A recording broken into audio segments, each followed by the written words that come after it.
saves. Yeah, baby. We'll do it live. F- it.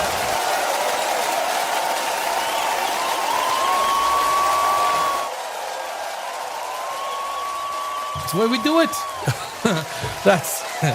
We are live on a Tuesday, November 25th, right? November 25th. And the studio audience is going crazy because we're talking freaking aliens, man. Aliens. You know what? I gotta talk more aliens. I do. It's the one thing, if there's anything that I get like communiques about, communication, it's aliens. The discussion about, because there's two groups that are fiercely, they got their points. Aliens are amongst us. They're visiting us. There is alien technology that is the government has their hands on, not just the U.S. government. It's the Chinese government. It's the Russian government. It's what other government would have? I don't know. But then there's the other side that says there's no aliens. It's all a government conspiracy. What side do I fall on? All right. Well, I am. Okay, this is gonna look. We're gonna do a lot of shows like this, and I want everyone who believes in aliens to try and convince me. Everything I've ever seen, I would have an easier time explaining how 3 pink elephants are flying around the corner. I mean, it's just the way it is, and I just need evidence. It's all just kind of on the periphery, right? All of the evidence of aliens is on the periphery, but there's a new trailer. There's a new movie on Amazon Prime. The Age of Disclosure. Age of Disclosure is out, my friends. Oh, give me an applause.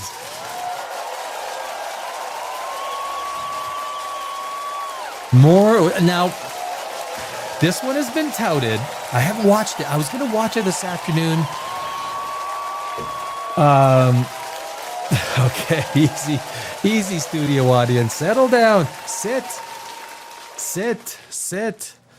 It's what aliens do, man. Aliens get people riled up. Are there aliens? Could you imagine? Honestly, here's the thing. If there were truly aliens amongst us, and or aliens have visited, if Roswell was real, if like what was that Disney Plus show with oh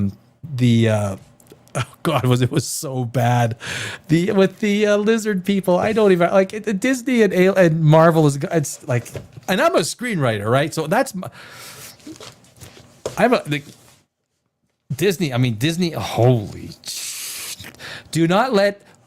I'll tell you what.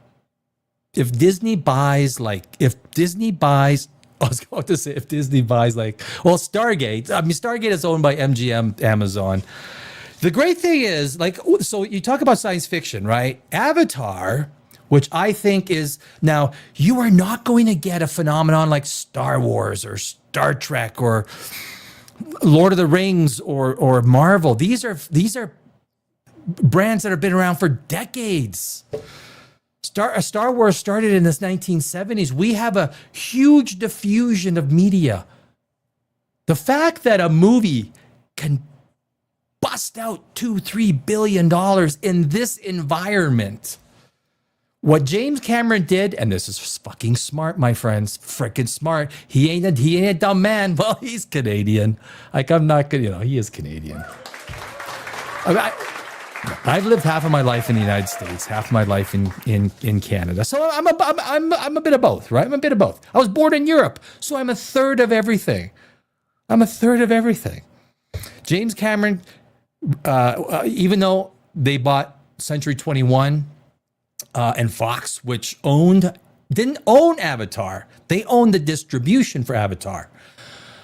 James Cameron, who is becoming a New Zealand citizen, I actually have a lot of great New Zealand friends. I do. I mean, hats off to New Zealand, right? He kept all the intellectual property in his company. He didn't sell anything. He owns Final Cut. Now, in the movie business, a lot of people, like you hear a lot of people online schmitting about, talking about the movie business. There's a couple of okay ones, 85, 90% don't know what the fuck they're talking about. Final Cut is probably the most important thing that you negotiate in a contract in a movie. And that means whoever has Final Cut decides what the final cut is going to theaters, right? Quentin Tarantino, he gets Final Cut. James Cameron gets Final Cut. I would think guys like Denis Villeneuve with Dune get shared Final Cut, but Final Cut, that should, I mean, that's everything, right?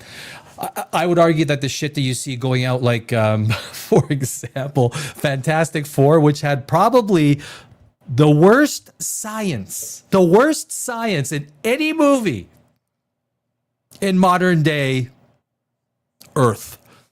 The worst science. Did you guys see Fantastic Four?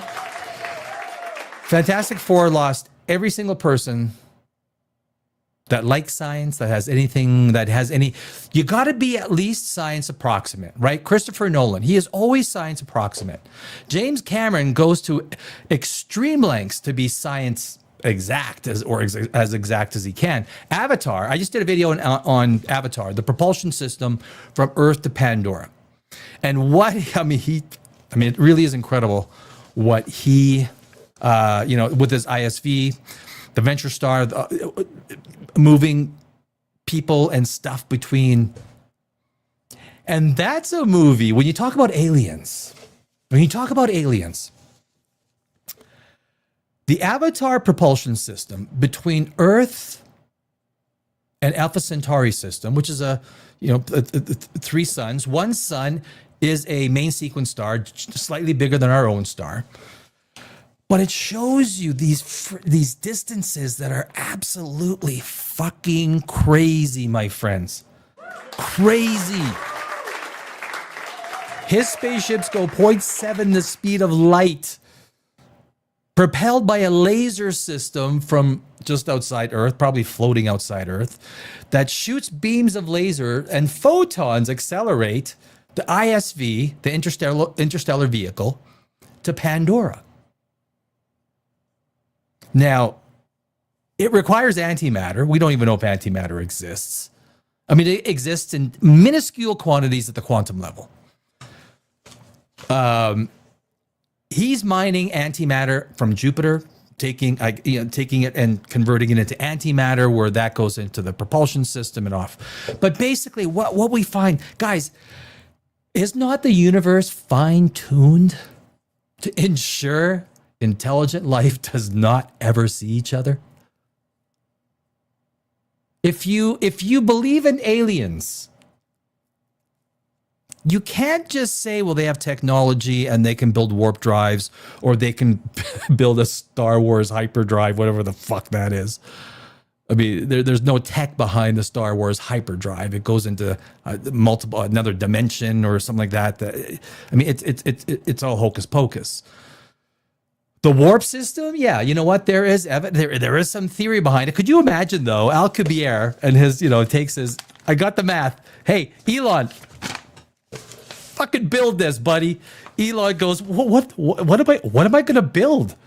Like, what am I gonna build?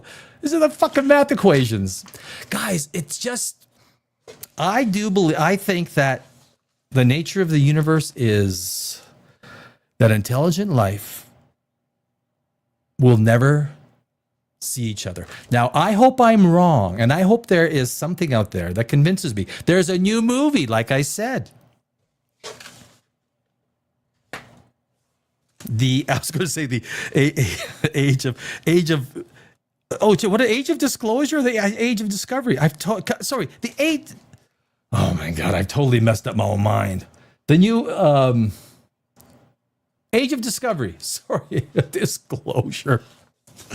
You know what? I gotta watch what I write down is what I gotta do. But the new movie, I was gonna watch it. Like I said, I was gonna watch it this afternoon. I did not have time. There's a whole bunch of reviews on it already. We're gonna take a look at it. We're gonna watch the trailer. I was gonna do cryonics today as well. The idea of being. Where am I going? You know what? Autofocus. I'm gonna get you. Get me back in photo. There we go. Can I get, what the hell? You went full retard, man. Never go full retard. I didn't go full retard. I didn't go. But let's make lemonade. Let's make lemonade. I was going to do cryonics today as well. I had a whole thing on cryonics, which I find, which kind of goes along with the Avatar and the James Cameron trip to Pandora. Because if you're going to send people, a lot of people, right? I mean, basically the way Avatar is being set up is you're going to have probably in the next movie, there's going to be a settling, like it's going to be like settling the West, right? James Cameron's going to have some sort of a, like a wagon trains, trains going to Pandora of humans. I don't think the way that he shows humans as being like when these ISVs land and they're wiping out utter square miles, hundreds of square miles, obliterating it. I don't know. Like it's hard to know. There's something, but you know what? You don't see movie. I've lived 20 years in Hollywood. I've won a lot of awards in screenwriting, and you could Google me, Danny Alex screenwriting. There's not many movies that show the spectacle of what James Cameron has done with movies is in fucking insane. If you threw that at someone and said, make this in Hollywood, no. Only James Cameron can do this. Is it CGI? Yeah, but every single scene is done by an actor. I mean, that's crazy. That's a little bit off topic, but the propulsion system, when I equate it to aliens, there just isn't alien tech. Look, I get it, right? People who believe in aliens, or that aliens are visiting us, or that UAPs are aliens, there's always a pretty good explanation. And if the government, it's easier for the government to create a false narrative. They've been doing it for 80 years since World War II. They want us to believe in this stuff because then they can do all of their little stuff and their military things under the guise of UAP. Now, I love hearing the arguments. I'm just a kind of a Spock guy, right? I want to, 1 + 1 = 2. And until I hear otherwise, I don't put my belief system into a place where there is ambiguity, there is room for argument, there is lots of wiggle room. I mean, we're still talking theories, right? Just like the Avi Loeb and Three Eye Atlas. Come on, guys. Like, come on. Avi Loeb. He's a fucknut. Some might disagree with me, but Avi Loeb, he's a fucknut. Like, not. Could you imagine if everyone at his level was out there? Now he's saying that Three Eye Atlas is going to Jupiter. I was going to include some Three Eye Atlas stuff today, and because I wanted to spend some time on aliens. This alien stuff, because I think it fires us all up. Why do I have this heater on? Can someone? Well, I'm burning up in here. So yeah, Avi Loeb is talking again. I actually, in a previous episode, I did 20 points that Avi Loeb stated. Verbatim. This is what he said. It was 18. I only got 18. And I had to do 2 for Oumuamua. And then I did the scientific explanation. I mean, if everyone was so alarmist, if the average person at home believed that there was a 40% chance that that Three Eye Atlas was actually aliens, I'm sorry, guys. We could probably agree that the majority of the population of this world is just not that bright, right? They use Facebook for their news. I mean, that is. Do you? I don't know. Do you applaud that? I have no idea.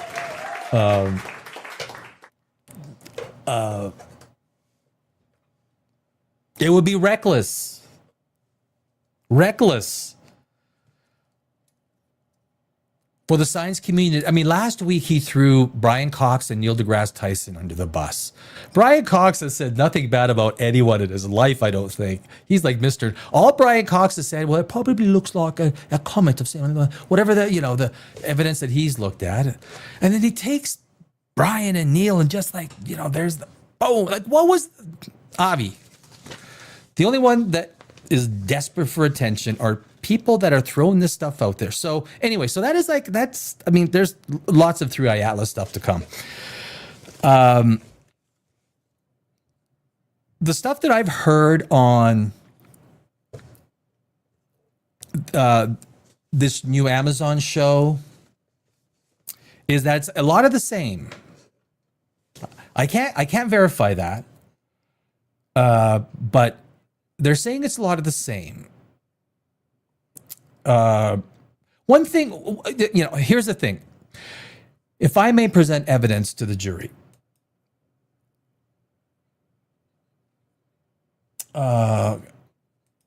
where's that?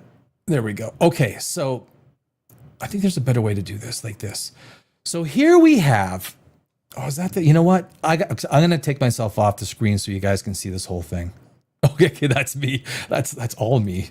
What the fuck? So, okay, guys, this is a chart. Can we see the bottom? Oh, I don't think we can. Oh, man, are you kidding me? So at the very, very bottom, we see right where this starts, right here is the 1940s, right after World War II. Roswell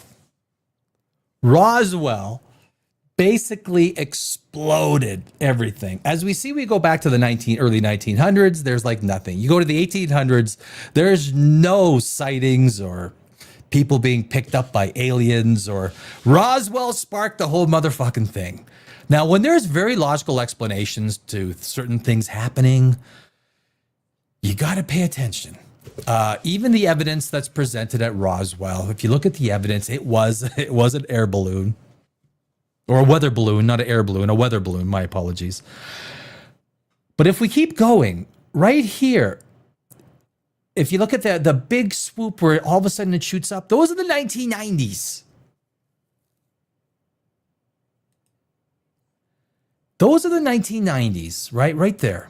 Maybe if shoot, you know what? I could probably do this. There we go. Ah.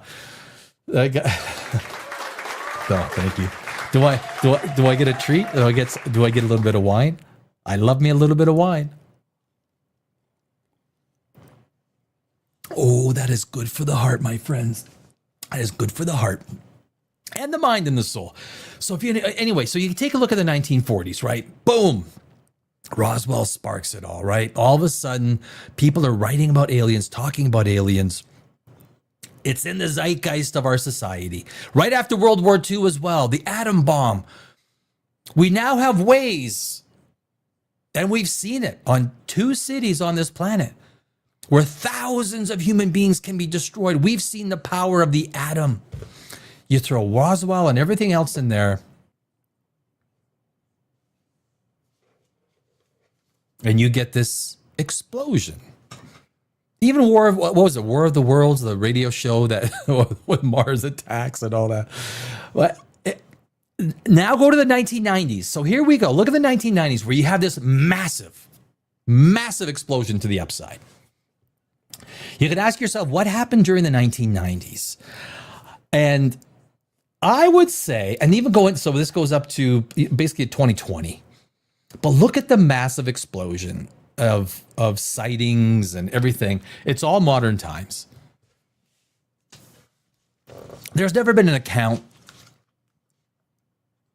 in, the medieval days or this, obviously there's superstitious sort of things. You could talk about, well, there's things chiseled into rocks and that's quite circumstantial. Still no evidence. But what happened in the 90s? What happened in the 1990s? Your Honor, may I now this is I'm just presenting some evidence, right? Some ideas.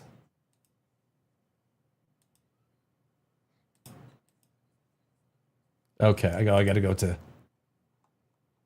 Oh, wait a sec. Is that?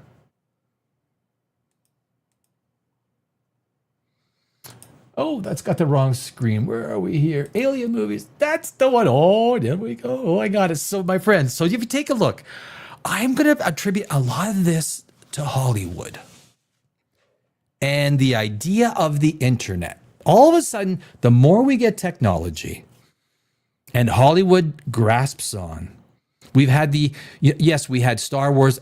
Hey, I was born in 67, right? So I go back. I like to think of myself as a very young motherfucker, or a very young old motherfucker. So I don't know what I remember Star Wars. I saw it in the theaters. Space 1999. 2001: A Space Odyssey. I remember obviously later. I remember Elvis Presley dying. I remember watching Star Trek, the original series, The GOAT. 1980 Cosmos with Carl Sagan. I was playing hockey. It was on Sunday nights, September 23rd to December 21st, 1980. This was a time for science fiction. This is where you could get a Star Wars, a fan base so powerful, so huge. And then, of course, as we went into the 80s and then into the 90s, the internet comes. And what do we have? We've got, in 1996, Independence Day, Mars Attacks, Star Trek, First Contact, The Arrival. The 1990s was deluged with movies that helped inspire a mindset. 1995, Species.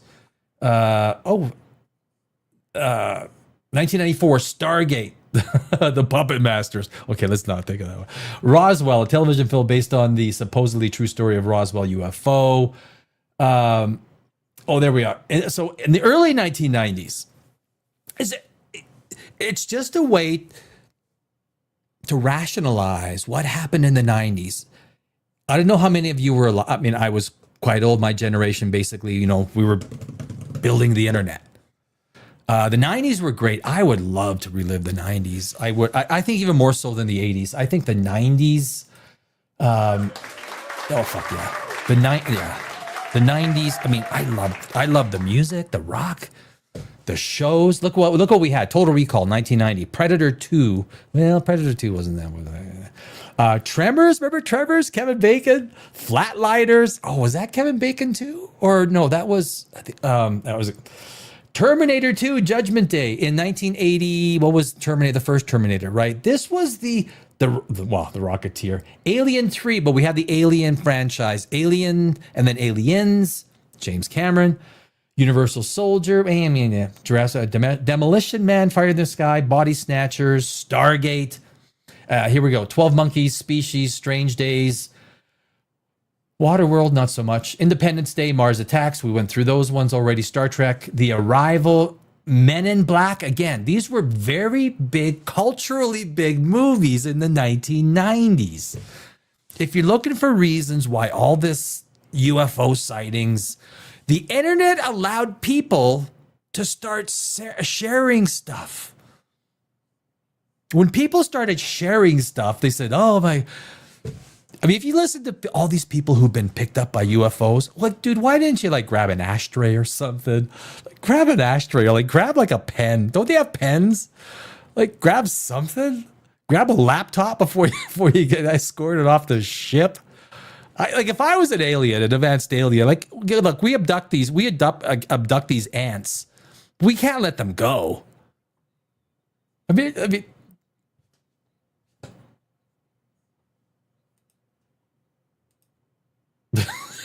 Still in 1997, Men in Black, Fifth Element, Starship Troopers, Contact, Carl Sagan with Jodie Foster. This is the time where the internet, the explosion of shared files, the explosion of shared experiences took off to an extent that has never been seen since the printing press and Martin Luther with the Lutheran Protestant movement back in what year was it? 1564? I'm guessing now. Jeez. I mean, I'm a student of history. Event Horizon, guys. Event Horizon. You know what? I gotta watch me some Event Horizon. As a screenwriter, if someone ever asked me, Danny, we want you to write. You don't want to call it Event Horizon 2. It's just the sequel to Event. Event Horizon needs a great screenwriter, not one of these feminist activist Star Wars types, right? Oh my God, fucking the love of God. But as like a science fiction screenwriter, maybe like me, maybe I'm not just, I don't know even who owns Event Horizon, the property. I think, is that a Paramount or a Warner property? I don't remember. Mimic? Oh, geez, I barely remember that one. Dark City Sphere, The Faculty, The X-Files. The X-Files. This all started in the 90s. Armageddon. Ben Affleck. Oh, yeah. But, fuck, guys. If you ask me, like, what do you guys think? Was Ben Affleck the best Batman? I think he was the best Batman. I think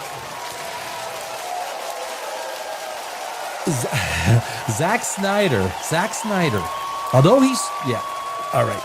Studio audience, shut the fuck up. Zack Snyder, although he screwed up a little bit,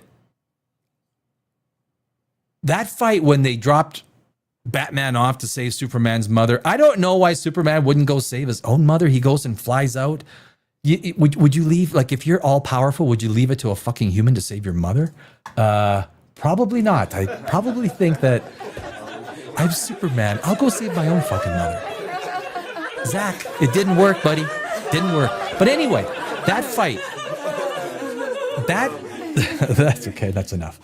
That Batman fight, when he goes through the floor, that was the best Batman fight ever, man. That shows Batman as a kick-ass motherfucking hero, right? That is Batman. To Zack Snyder's credit, he knows how to do a fight. In the TV one, the mutant one, or the opening scene was just a brilliant fight. Storytelling, dude, just stay off the scripts, man. Don't write the scripts. Rebel Moon, man, stay off the fucking scripts. Do not write the scripts. But he can do a mean fight. So Ben Affleck, I guess that's. I know a lot of people say they will. People will argue. And the fact that Ben Affleck did not get his own Batman movie, and the fact that James Gunn didn't start his universe off with frickin' Batman, who is the DC world builder. You started off with Superman and you fucked it up. Now you got Supergirl coming out and you're gonna fuck it up times 2. And I like James Gunn. Guy's got talent. Just proved it. James Gunn's proved it. He's got talent. He didn't show this talent with Superman. Oh, man. That's a different story. X-Files, Armageddon, 1998. The Matrix, 1999. Guys, this is why the 90s exploded with the internet. These movies and everything dealing with shared experiences and UFOs. Now, I would love to be proved wrong. I really would. I don't think I've seen the 13th floor. The Iron Giant? Okay, well, I just did, yeah. So anyway, that is,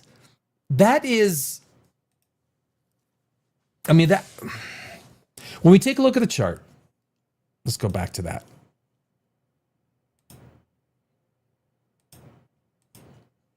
If we take a look at the chart, so look at the big pop in the 1990s, right? Right, like a big pop. That's the internet, man. That's all these sci-fi movies, Independence Day, Men in Black, Matrix, all these movies. And now people are sharing shit. They're emailing. Before email, you know what you had to do? You took a letter, you folded it up, you licked it, and you put it in the mailbox. Or maybe you did a phone call. I remember doing a long distance call. Was it even in the early 80s to Europe, because I was born in Europe.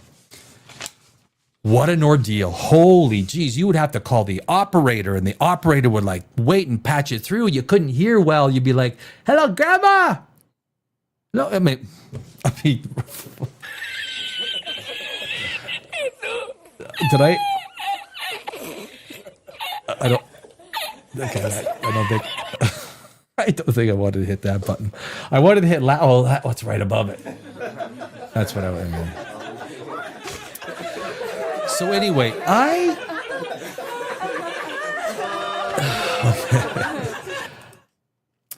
so honestly, guys, I find this graph extremely telling.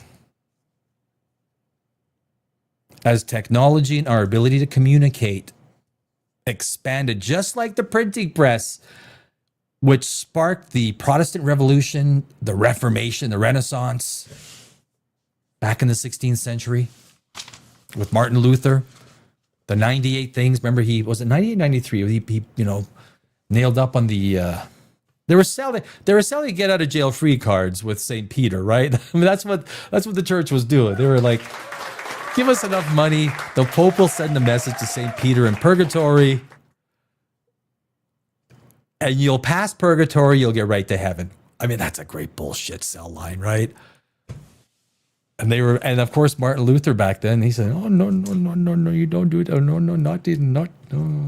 Anyway, so the printing press was, I mean, basically, it's been heralded as the greatest invention of humankind.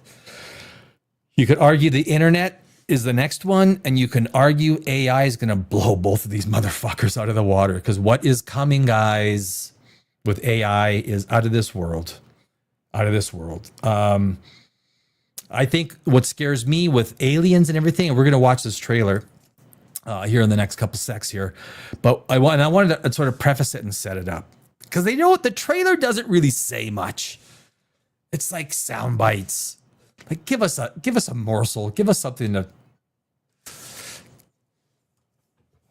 just give us something to chew on. But even in the movie, some people argue in some of the reviews that there really isn't enough meat on there. What else did I want to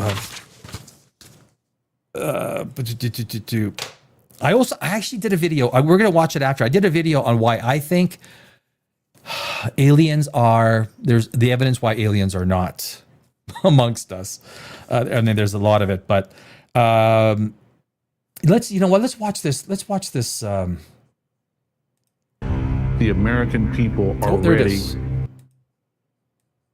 Okay, so this is the trailer for the new Amazon Prime movie. Let's do it. Let's go. The American people are ready to receive the truth.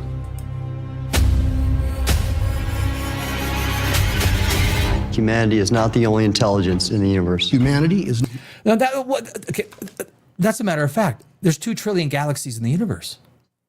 Maybe even more. Like, we don't have an exact number. I mean, you start getting to the number 2 trillion, and you might be off by 1 or 2, right? Trillions. It's like Brian Cox, and I do tend to agree with Brian Cox. Are we the only intelligent life in the Milky Way right now? We have been alive for a fraction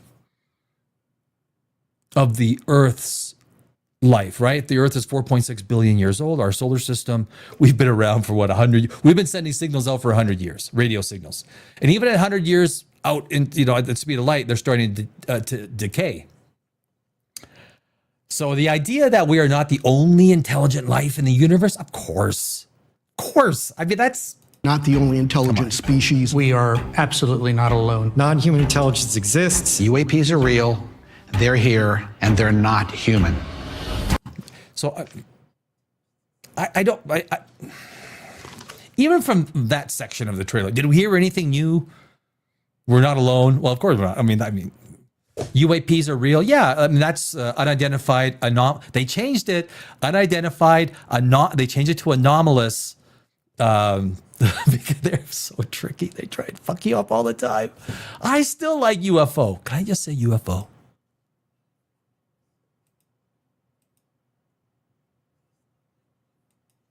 Why do we lose our... What?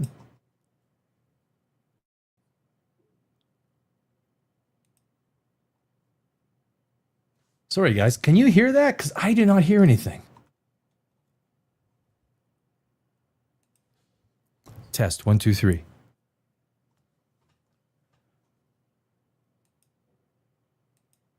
Okay, this is one of the things when you're doing stuff live.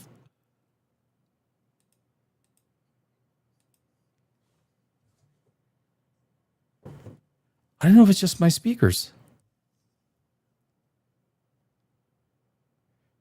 Do you hear the video?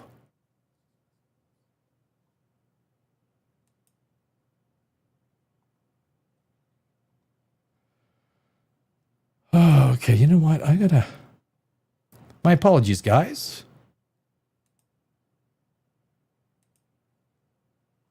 Let me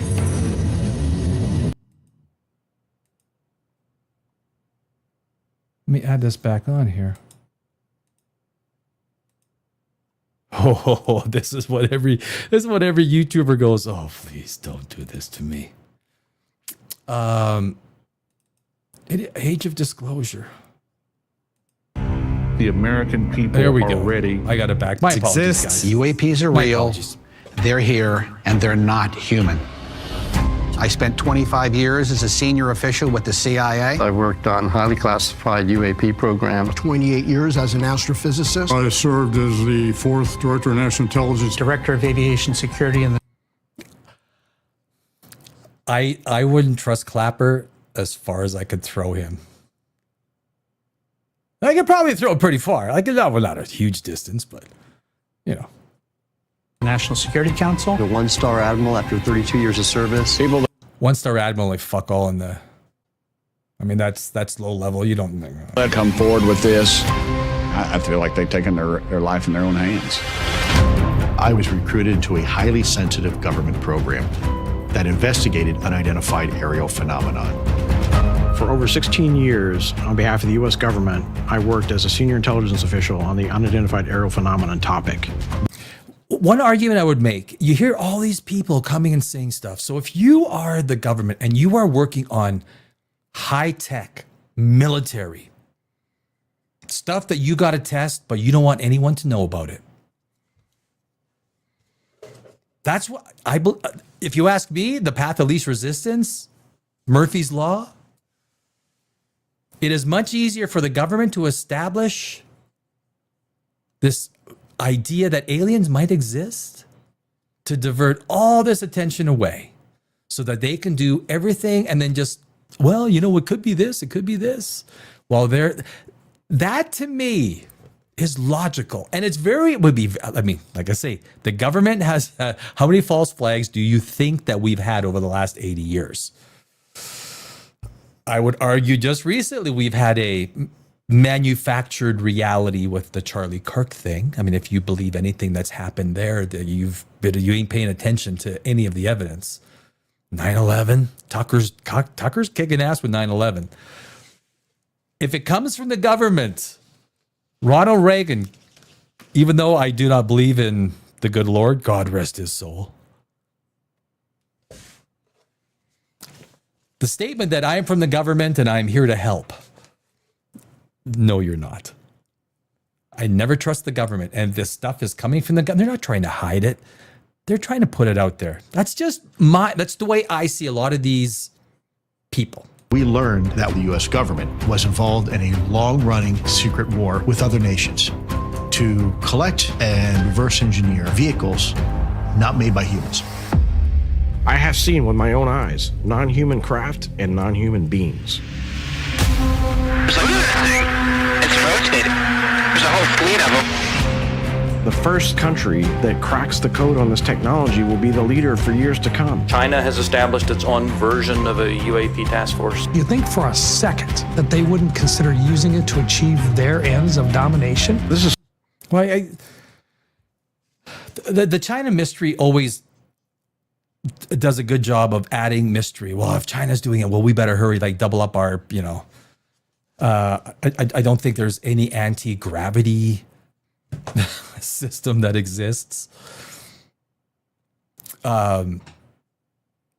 I did a video about 6 weeks ago on taking a look at all the different ways that anti-gravity could be done, or there's nothing even close. There's this idea of quantum gravity, which actually I'm working on a video on quantum gravity. I'm working on too many videos. Conceptually, so there's something, again, at the quantum level, trying to take the theory of everything, right? To tie quantum gravity with real world gravity and make it fit is a big issue.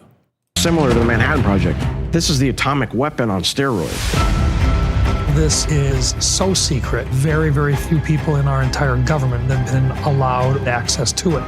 Even presidents have been operating on a need-to-know basis. So the idea, I mean, what is the China mystery? Well, the China mystery, I mean, everything in China is a mystery. Like, what are they working on? What's their tech?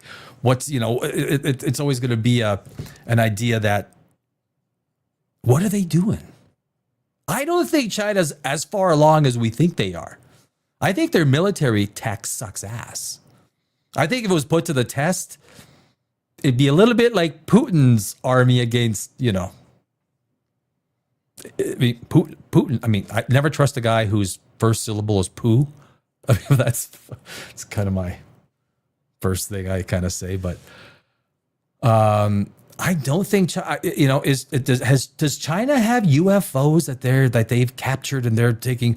I mean, I think if UFOs have got the kind of power that we're talking about, I think they'd probably send in their own little Green Beret team. Wipe out they would create a distraction. They'd have so much high-tech shit that they could make it look like whatever they want to get their people back or their tech back or whatever it is. If they've got that kind of tech, if they can go light years, if they've developed warp technology, I'll guarantee you they have technology that they could go get their shit back and make it look like some dumb phenomenon that dumb humans would believe. It doesn't make any sense. But I am open to the arguments. I am. I really am. If Marco Rubio believes in aliens, sorry, man, can't buy it. But that begins to ramp out of control. It's not acceptable to have secret parts of government that no one ever sees. You better be careful about a government that doesn't trust its people. That is true. That is true. You talk about a problem to a threat to the people, parts of the government that nobody sees, not even the president. Guys, like, that is freaking scary, right? Because that is not a civilian government in control. That's scary. If this shit's going on and the president of the United States does not know, which if it is going on, I hold out a small percentage that it is, that probably that they are held in the darkness. They come every 4 years, 8 years, they're gone. Because there's no telling what they'll pull on you. This is the biggest discovery in human history. You had information being locked away that could change the trajectory for species. It has so many beneficial impacts, including clean energy. We should have disclosure today. And politicians, the political system is broken. I think the military wants the American people, the world, to know what's actually going on. They use misinformation as their distraction, just like Avi Loeb and his BS. If the government wants us to believe, is leading us in a certain direction, don't believe them. Hey, that's me. That's the cynic in me. Should have disclosure tomorrow. The time has come.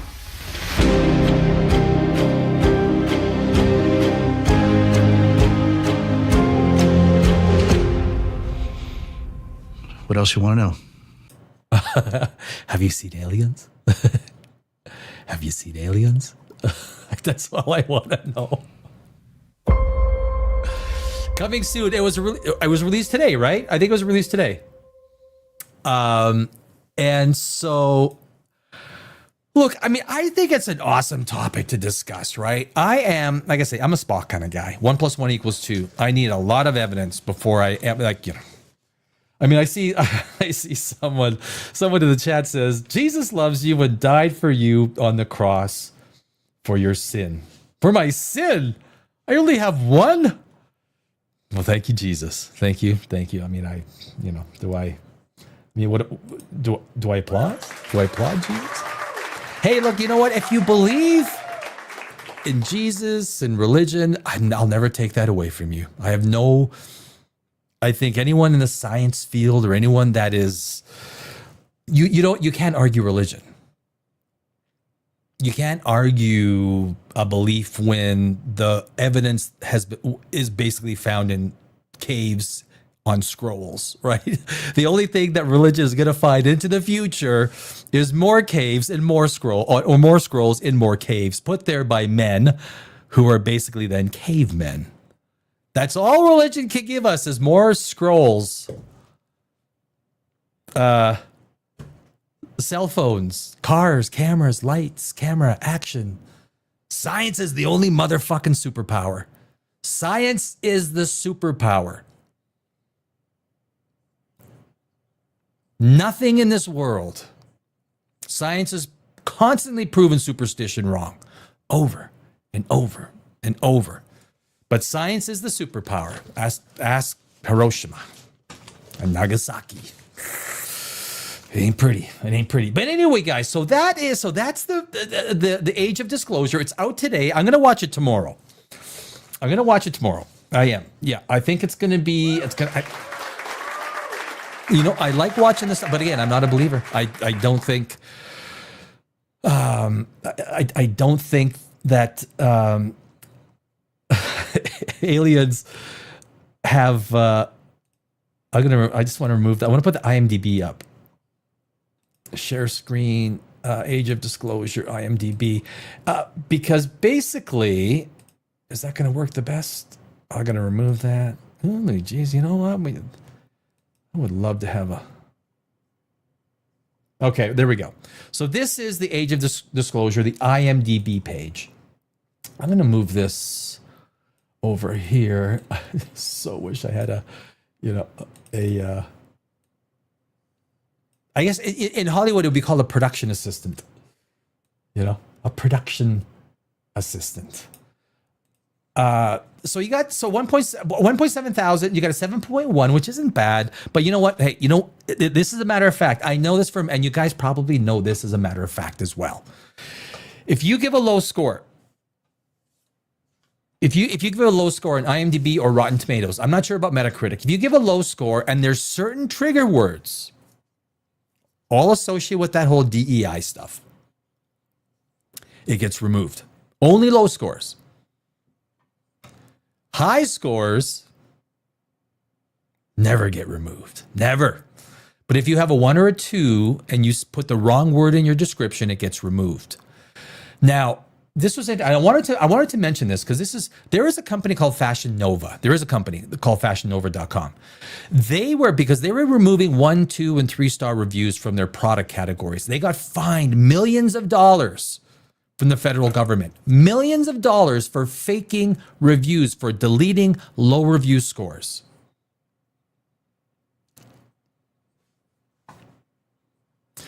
Why are the big companies, why isn't that same standard put to IMDb and Rotten Tomatoes?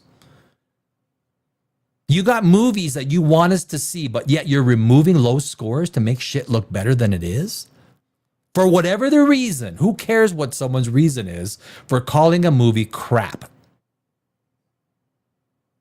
Fashion Nova got fined millions of dollars for faking reviews. Why? I'll tell you why. Who owns IMDb? Fucking Amazon owns it. Jeff Bezos is a big chicken in the coop. The Fashion Nova people, I mean, they're just, peons. But if one company, one small company was taken out back and brutalized, why is not IMDb, and you can Google it, Fashion Nova, a FCC fine for faking reviews. If you're removing low star reviews, Rotten Tomatoes, IMDb, we know you're fucking doing it. Everyone knows you're doing it.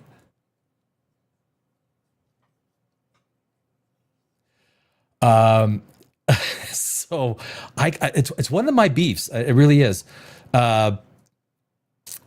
So what is the log line? So the log line is featuring 34 U.S. government insiders. This explosive documentary reveals an 80-year global cover-up right around, well, call it 60 or 70-year cover-up, which is right around Roswell, of non-human intelligent life and a secret war among major nations to reverse engineer advanced technology of non-human origin. I mean, hey, if you believe in it, I just want to go to the reviews. What are people saying? User reviews. Talk to me. Fucking advertising, right? Isn't it just crazy? You cannot get away from advertising. Nothing that you do, and it just becomes more prevalent, like right in your face. The usual suspects come clean, 9 out of 10.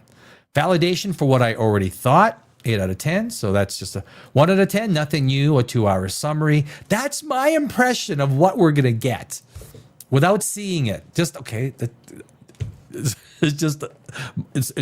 just more fresh meat that people who want to believe. A best of edit as best. Exceeded high, so there's 9 out of 10. Exceeded high expectations. The age of disclosure goes far beyond the usual disclosure on aerial phenomenon. The individuals featured in this documentary are not speculating; they are testifying. We'll see tomorrow. They speak directly of recovered crafts. Here's the thing. Again, I say this, guys. How easy is it for the government to create recovered crafts and bodies if they want? So the argument for what I say is it'll be very easy for the government to send a few people in and get them out there talking so we can do all of our tests and blame UFOs, UAPs. It would be so easy. It would be the path of least resistance. And if you are high-level Pentagon, I'm talking echelon, the top 10 people up there, and you want to confuse people, that's what you do. It wouldn't be hard. It wouldn't be hard. Look what we found. Can you touch it? No. You can look at it. You can look close.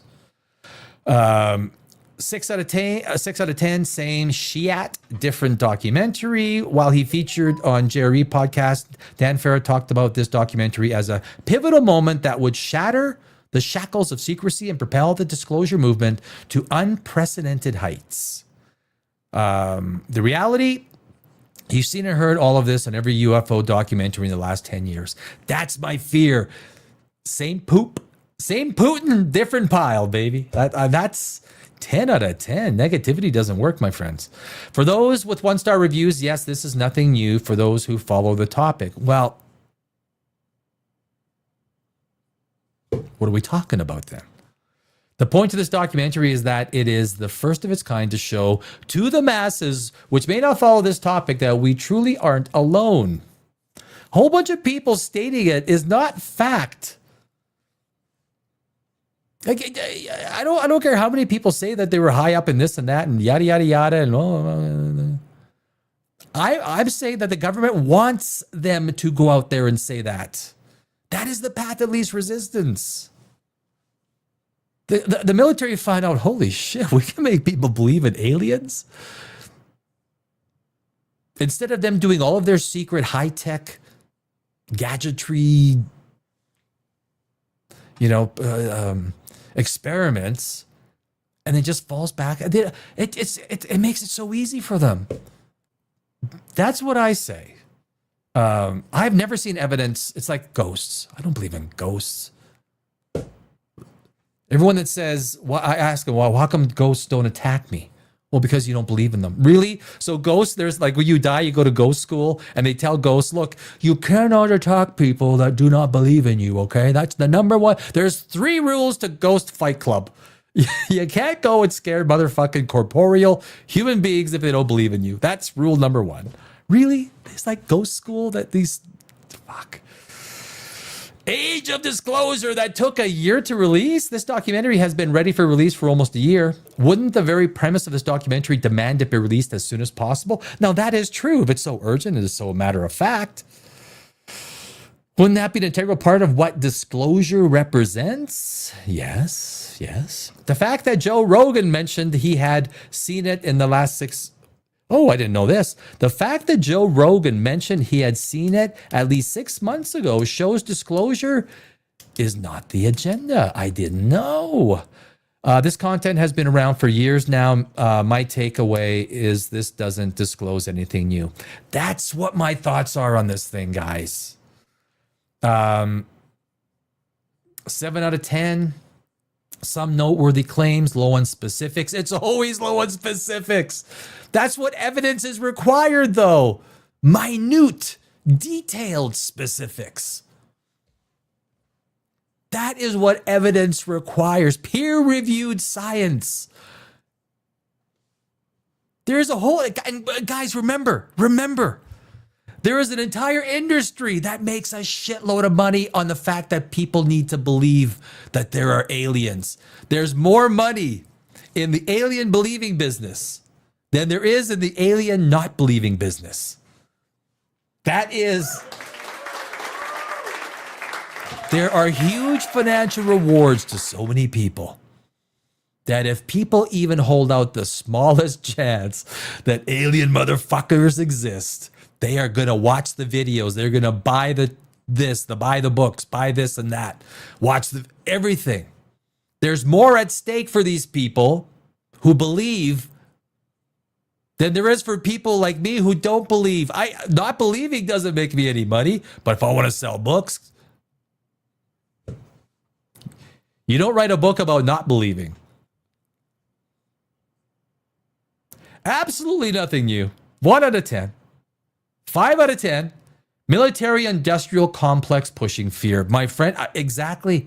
And you gave it a 5. There's been a long time narrative about November alien invasion over social media. Drone sighting. Remember the drone sightings in New Jersey and all over Europe? Trump himself says they know what these are and where they came from. Plot twist. I don't think, but he wouldn't say it. It's probably so stupid, right? Huntsville, as Amy Acker said, I do not deny existence of aliens, but I believe most of these UAP sightings are military-industrial complex running crafts on aneutronic fusion. They might have acquired tech from it's her comment. They might have acquired tech from aliens, Atlanteans, Nazis, or whatever. I honestly do not care at this point. What I'm sure about is the military-industrial complex has free energy technology, and if they were to release it, weapon corporations would be sued into oblivion, which is probably correct. I'm going to give that a light applause. 5 out of 10. That's it for me. I think the documentary overreaches. It builds a dramatic narrative on circumstantial testimony and political frustration rather than empirical evidence. That's what it always does. That's what all the alien bullshit does. That's what Stargate underneath the Great Pyramids does. All this stuff, guys. We see nothing unrealistic in our world. Nothing. I have tried to walk on water. I almost drowned twice. Don't do it. I don't recommend it. 1 out of 10, a documentary for the feeble-minded. Oh, jeez. No, I want the light. I want the laughs. That's harsh, man. I mean, okay, a documentary for the feeble-minded is so much easier to believe in a conspiracy than it is to deal with the stark realization that reality is just a chaotic mess. Like that, exactly, it is chaotic. I mean, governments create crisis. How do governments stay in power? They fucking create crisis. That is the fulcrum of how governments maintain control over people. And as AI becomes magnified in our zeitgeist, COVID, guys, I lived in Los Angeles for 20 years. I was in Los Angeles during COVID. When Newsom announced that California is going to be shut down, I was convinced that there were going to be people on the streets. Nobody. Everyone was like, they were trained lapdogs. Everyone stayed in their homes. So do not tell me that the American public will rise up. That was a test run. The American public were lapdogs. I don't know what it'll take, but this whole alien thing, false flag, is like an ongoing false flag. The idea that you can control the population through fear. Suggesting that 3-Eye Atlas are a bunch of aliens, an alien ship. Harvard astronomer Avi Loeb. Israeli American astronomer Avi Loeb.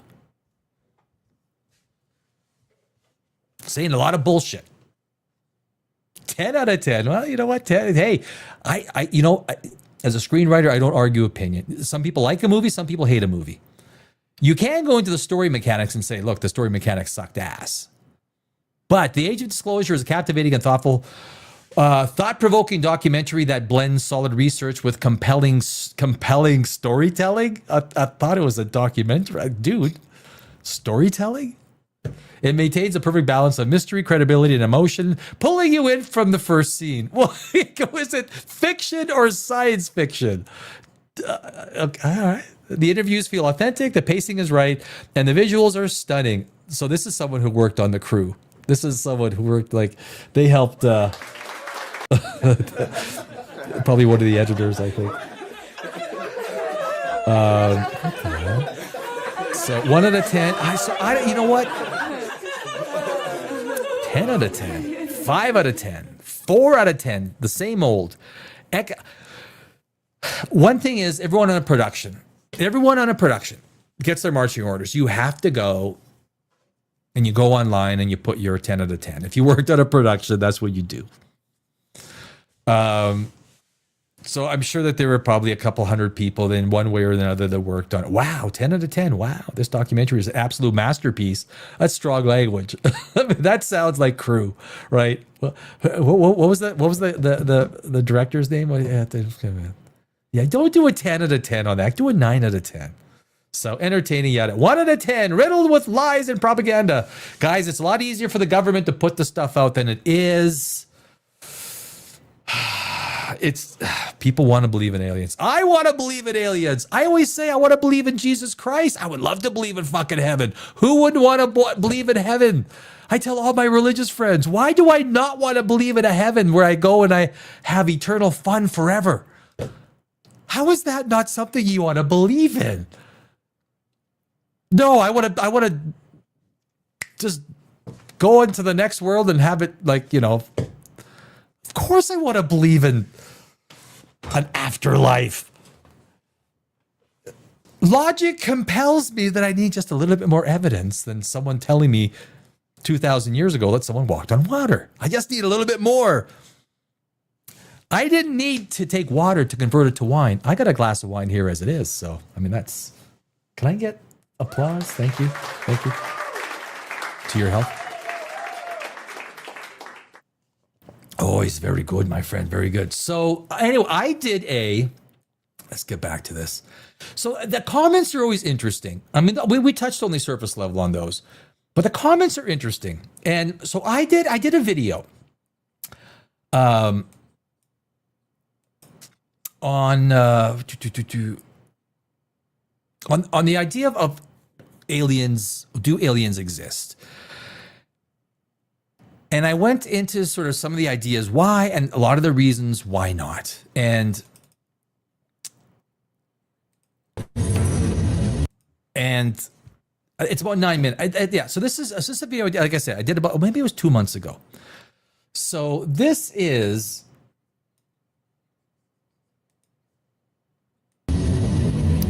let's take a look at the video. For decades, the idea of alien life visiting Earth has captivated the human imagination. From science fiction novels to blockbuster movies and late-night conspiracy theories, the belief that intelligent extraterrestrials might be visiting Earth is a narrative deeply embedded in popular culture. Could an alien civilization be watching and studying us while trying to remain undetectable and out of sight? For an advanced alien civilization to be visiting Earth, two things must be a matter of fact. First, other intelligent alien species must exist. And secondly, they must have technology so advanced that only our most ambitious theoretical ideas could come close to matching it. And so those are the two conditions. For aliens to have visited us or being with us, they have to exist. Obviously, and they must possess technology that is. I've never believed that there's no technology that can break the laws of physics. It's not going to happen. So if they're going to travel FTL, you can't go FTL, faster than light speed. You're going to have some sort of a warp drive, Star Wars hyperdrive. There's only one place where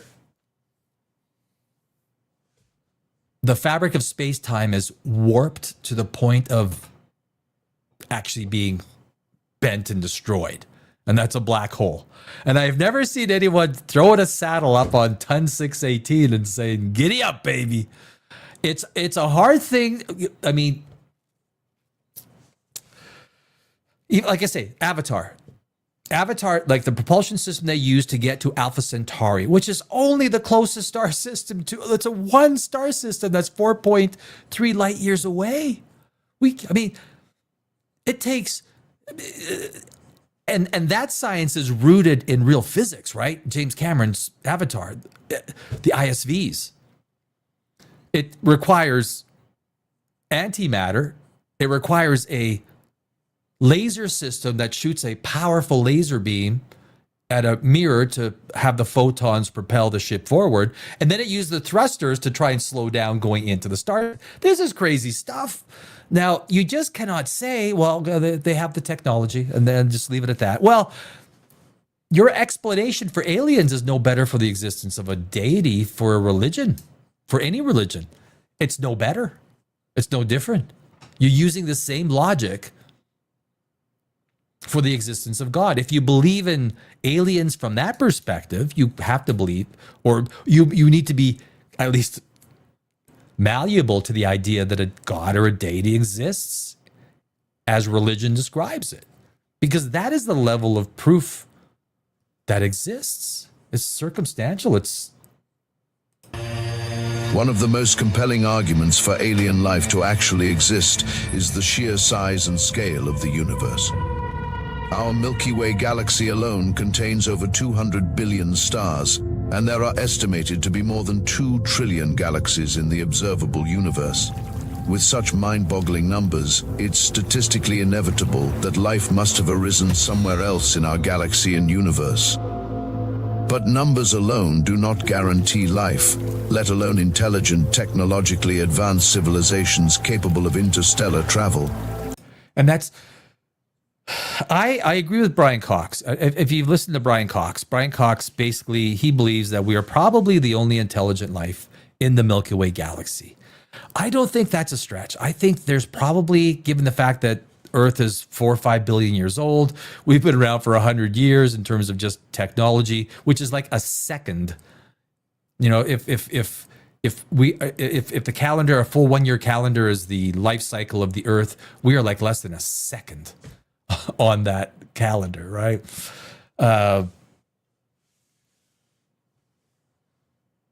And you can argue, based on everything we see, the human species, what we do to each other, how we do it, with the ferocity we do it with, are we going to be around 100 years from now? I mean, what do you guys think? Honestly, are we going to be around, or are we going to wipe ourselves out? There are days where I think there's a good chance. I mean, When we look closer at the requirements for life, stable planetary systems, the presence of water, appropriate chemical conditions, and billions of years of uninterrupted stability, the odds begin to narrow significantly. The Goldilocks conditions that made Earth a cradle for life may be rarer than we first thought. Even if life does exist elsewhere, the question of intelligent life, life that develops language, technology, and interstellar ambitions, is significantly more improbable. Life on Earth began nearly 4 billion years ago, yet humans have existed for a sliver of that time. A tiny sliver. Pigs too. Nothing to do. You was created from dogs, monkeys, eagles, and giant roaches. Pigs too.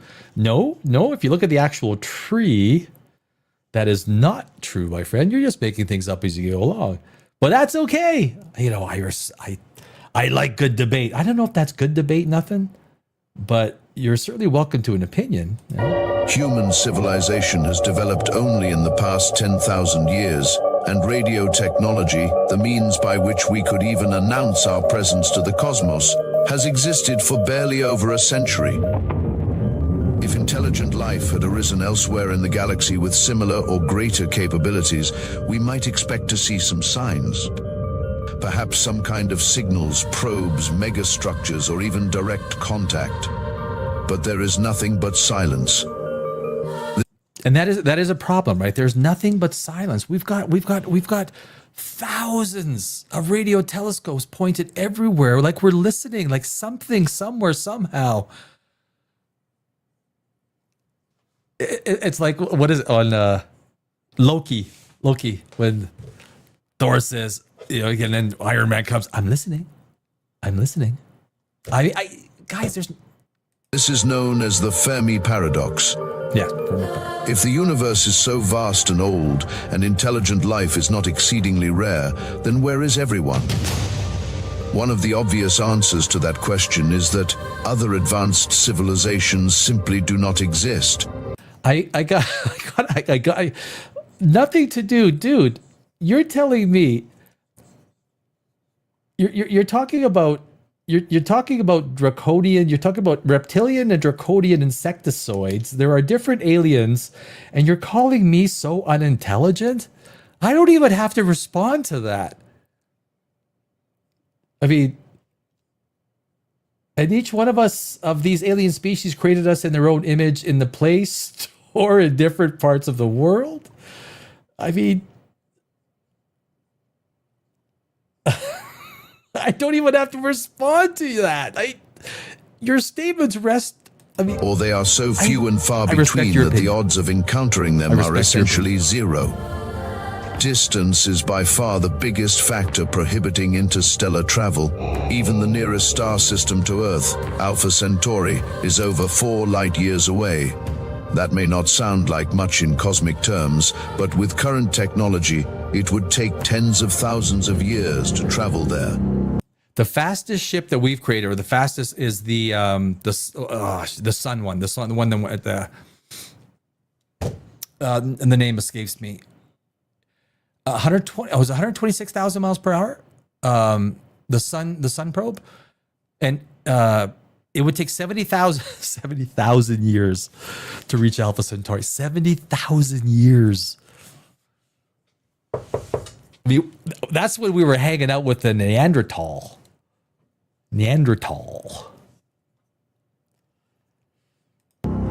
Intergalactic travel, the kind we see in science fiction, faces nearly insurmountable barriers.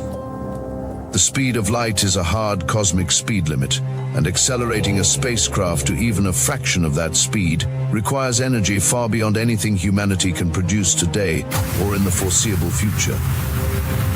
Another barrier to achieving the kind of space travel needed for an alien species to visit us is the lethal and hostile nature of space. And that is a matter of fact. So in the Avatar video that I just did, I actually did the math on a 1 milligram particle of dust traveling at 70% the speed of light.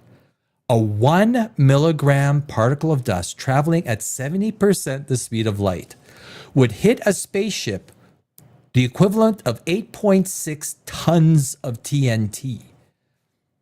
1 milligram at 70% of the speed of light would hit a spaceship the equivalent of 8.6 tons of TNT. That is insane. Cosmic radiation, micrometeorites, the vacuum itself, and lack of gravity poses serious challenges for any long-term voyage. Even with theoretical propulsion systems such as nuclear fusion drives or antimatter engines, there are no practical or tested solutions that make interstellar travel feasible. A warp drive is plagued with massive barriers, such as enormous energy requirements and the need for ungodly amounts of negative energy. Advanced civilizations face the same physical laws that we do, unless they possess godlike technologies indistinguishable from magic. But there is zero evidence such radical powers even exists in our universe. There's zero evidence. I mean, we have telescopes pointed everywhere. We're looking at galaxies. We're finding black holes that are 13.4 billion light years away. UNHZ1 is a black hole that is a supermassive black hole that is only 400 million years old. And was it 100 million solar masses? They estimated it's probably over 100 billion solar masses today. We are finding stuff at there's one telescope. I did the news story yesterday. One telescope in itself in 1 year located 1.2 million galaxies. We take pictures of stuff everywhere. We have mapped our known universe and we have seen nothing weird, nothing that is, well, I shouldn't say that. Anomalous to the point that it would suggest alien intelligence, right? We find lots of shit we don't understand. But does it equate to alien technology? Nothing. It's like ghosts. There's no evidence for ghosts unless you really, really want to believe it because you're scared of the dark. I mean, it seems far more plausible that if such alien beings existed, their focus would be on harnessing new sources of energy and exploring nearby planetary systems for other valuable resources. Many people use UFO sightings as proof that aliens are visiting Earth, suggesting that it is credible evidence. It's not. The modern wave of UFO phenomena began at a very specific point in history, the late 1940s, shortly after World War II. This period coincided with the rise of broadcast technology, global news networks, and the beginning of the Cold War. And I see, a lot of the comments that are coming up, and I get it. I don't want to interrupt the video until we get finished with it. Yes, there's like, you talk about the simulation theory. You talk about all of these ideas. Simulation theory has a basis in fact, right? James Gates, he found error correcting codes within the fabric of the universe. Error correcting codes that work almost exactly the same as error correcting codes within our computers. So that the information that is distributed throughout the universe has a very similar system of error correcting code, underlying it to ensure that reality is what it is. Just like in our computers, we have error correcting codes to ensure the data that's being transmitted is the data that it should be. So, there's a lot of, you can't equate. So someone from 400 years ago comes and sees technology today. Will they be wiped, would their head be like, holy fuck? Of course they would be. Or would they? Because if we go 1,000 years into the future, would we, and they're doing stuff that we might think is impossible today, would we be surprised? No, because we know what technology can do. I mean, I don't think it's too much of a stretch to try and, the UFO sightings on Earth are probably still natural or semi-terrestrial events. I mean, I think I think a lot of them are government created or, they're unexplained, and behind them there's an easy explanation. Whether you believe in UAPs or not, that they are actual alien technology, UAPs exist because they're just unexplained phenomenon, right? They exist. They're unexplained stuff. Whether you believe they are alien technology. I don't. There's no evidence for it.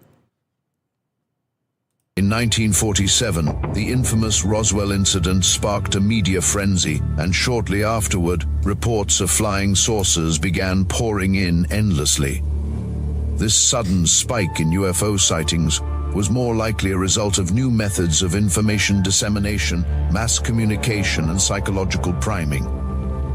Once the idea of alien spacecraft entered the public consciousness, it became a cultural phenomenon, one that is shaped by science fiction, military secrecy, and Cold War paranoia. It's also worth noting that there are over 100,000 commercial flights occurring daily, monitored by thousands of radar and air traffic control systems across the globe. That was a real map. The sheer amount of radar that is in private use, military use, government use, global use, in countries, hundreds of thousands of radar everywhere. But yet we don't detect any aliens flying through our atmosphere. There is absolutely no way for a spaceship or any ship or any object to fly through our atmosphere at high speeds without creating a massive energy trail. You cannot fly through the atmosphere. I mean, if the Flash didn't have Speed Force, I mean, come on. I mean, I think there's some people that actually believe Flash, that the Speed Force exists. I mean, I did a video on Flash, and people are just, all they're bringing up. So I'm trying to do the physics of someone going that fast. What would happen? I said, well, what about the Speed Force? Okay. Oh, dude, come on, dude, work with me here. Can you just drop the speed? We're just doing physics here. Just doing regular basic. But there's no way, like when an asteroid hits our atmosphere, it turns into a ball. When a ship, a spaceship or an orbital mass goes through our atmosphere and it turns into a fireball. Anything going through our atmosphere turns into a fireball. So does alien tech, and you just cannot say. Two things you cannot say. You cannot say, well, the aliens will have the technology to break the laws of physics, and Tony Stark will figure it out. Both of those are bullshit.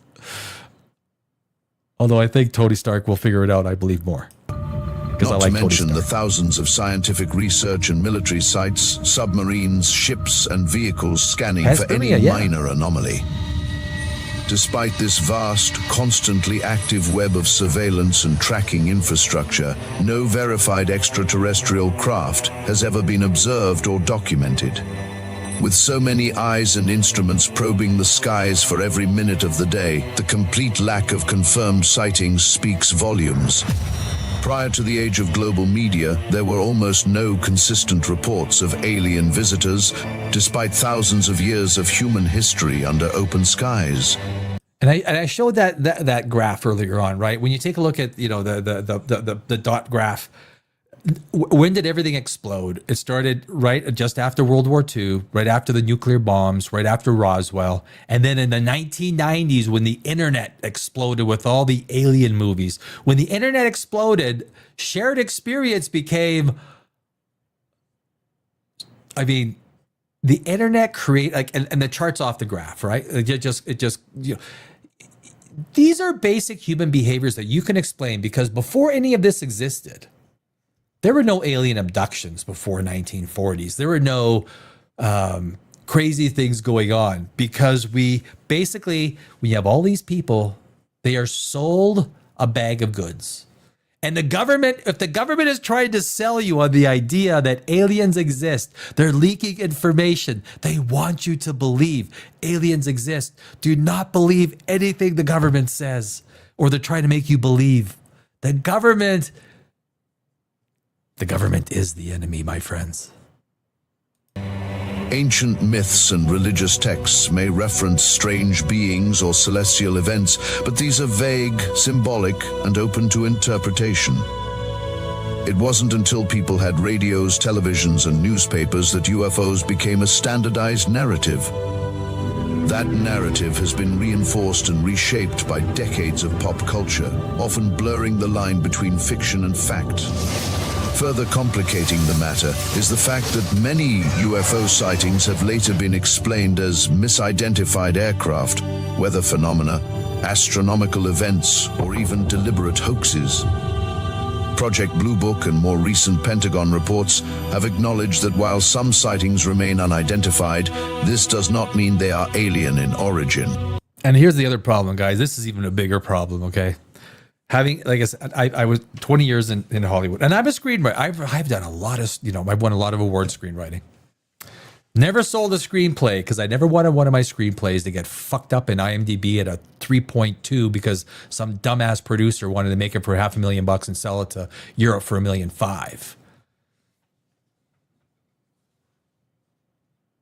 But AI, you want to talk about alien stuff being out now? You just wait now. Believe me, when you take a look at what happened with Charlie Kirk, you're telling me that AI wasn't fronting that thing?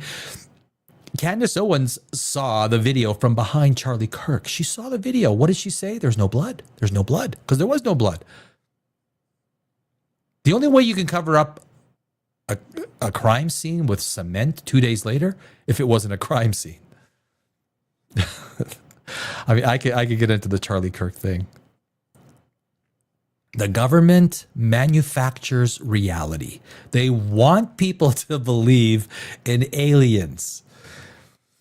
I mean, I've seen, some of the comments, guys. If the government is trying to convince you of something or is helping you in a direction, they're trying to fuck you. The last thing you want to do is believe the government at this point in time. There was a time maybe earlier in the United States history where you could literally believe. But the manufactured reality, we are more and more turning into the Matrix. And with AI, we are going to become, you got to try and distinguish between reality.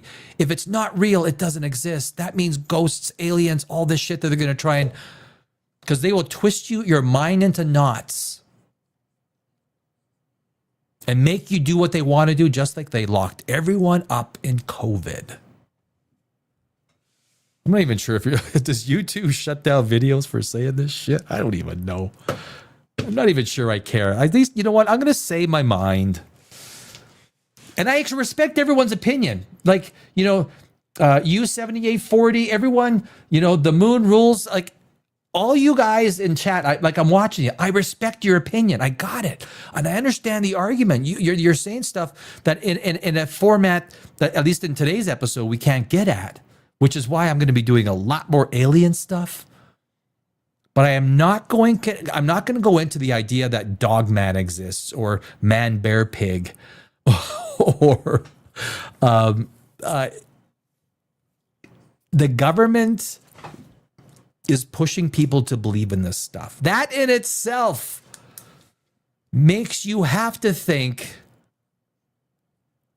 second guess everything. Do not believe the government. Don't believe the manufactured reality. Sit back, allow yourself. And I know you have, like a lot of people, Captain Kirk is a character on a TV show. Yes, he is, but fuck, man. William Shatner is still alive, man. Don't burst my bubble. William Shatner is the GOAT. I will be happy in this world as long as William Shatner is in it. I grew up with Star Trek, the original GOAT Star Trek, right? Like, dude, that is like Shatner's God. George Takei, Sulu, you know what? Good. I know they don't get along, but this is the biggest thing. Anything to do with government. Like I say, Ronald Reagan. I'm here from the government and I'm here to help. You better fear those words. The term UFO simply means unidentified flying object, not proof of extraterrestrial intelligence. Ambiguity is not evidence. The human brain is notoriously prone to pattern recognition, pareidolia, and confirmation bias. Once a person believes in alien visitors, they are more likely to interpret ambiguous lights, dreams, or experiences as confirmation of that belief. And that goes with everything, right? So once you're open to the idea or believe, even partially believe in a concept, you are much more exposed to the idea of further occurrences being relevant to that belief that you may have established a matter of fact about. I say doubt everything until science proves otherwise. And that includes things like the Big Bang, which is a theory.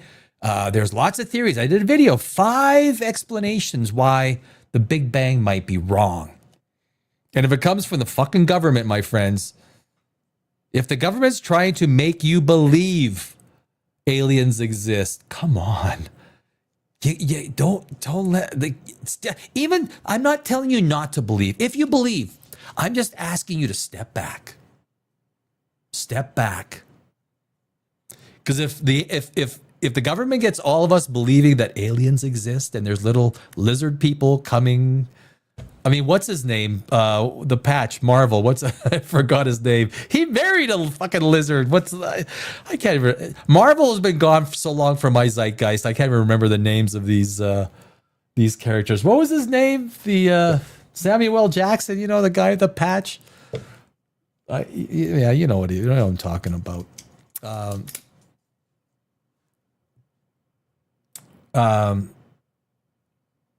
Principle of doubt. I think the principle of doubt, Descartes,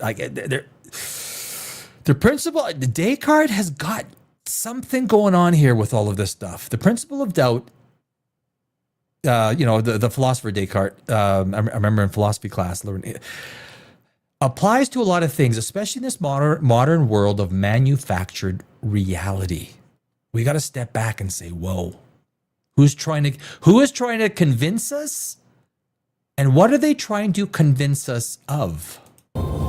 Entire communities and industries have formed around the idea, making it a profitable and self-reinforcing system of belief. Belief in UFOs is no different than the belief in a god. They both rely on faith in the unseen, rooted more in personal conviction, anecdotal experiences, and cultural narratives than in empirical evidence. Both beliefs fill existential gaps, offering explanations for the unknown or unanswerable aspects of human existence. Use 7840 in the comments. I mean, that's actually, quite profound. It's not really any different than the religions of the past. Everything is skewed for those who have power to keep power. Others must be confused. I've always maintained, why does the government love religion? Because it herds people into a single way of thinking that is premised on blind faith. Now, I will not take away someone's blind faith. As a matter of fact, I think the majority of the population needs it, or they'd be so lost it would be almost scary, because otherwise they're reaching for aliens and I don't know what else. But anytime you rope people, and the level of evidence is blind faith, that's an easy way to control a lot of people in a very simple and easy way. It is the way the Roman Catholic Church kept power for 1,000 years. We've lost 1,000 years of our history. We could have been 1,000 years further ahead, but that is very true. I mean, because this is not a religious show. Goddess Universe is about explaining the universe with science, non-miracle stuff, right? That's what the Godless Universe is all about. But angels are alien in Bible. Aliens. Well, I mean, I've read the Bible, and I'm still agnostic. I'm agnostic because I believe the simulation theory might have a 0.1% chance of being true. So then by default, I have to be agnostic. I have to be, right? Because the simulation theory would suggest that the programmer would be the creator, and the creator therefore would be the entity. Or maybe God is like, I did do a video on the creator, that God, like 5 different reasons or ideas of God. It will be like a 10th dimensional being, so far beyond our comprehension. We ants to our foot would be like high tech. Who knows? If we keep our minds grounded in reality and don't let the government convince us of stuff that maybe we should doubt, the principle of doubt, Descartes, will be better off.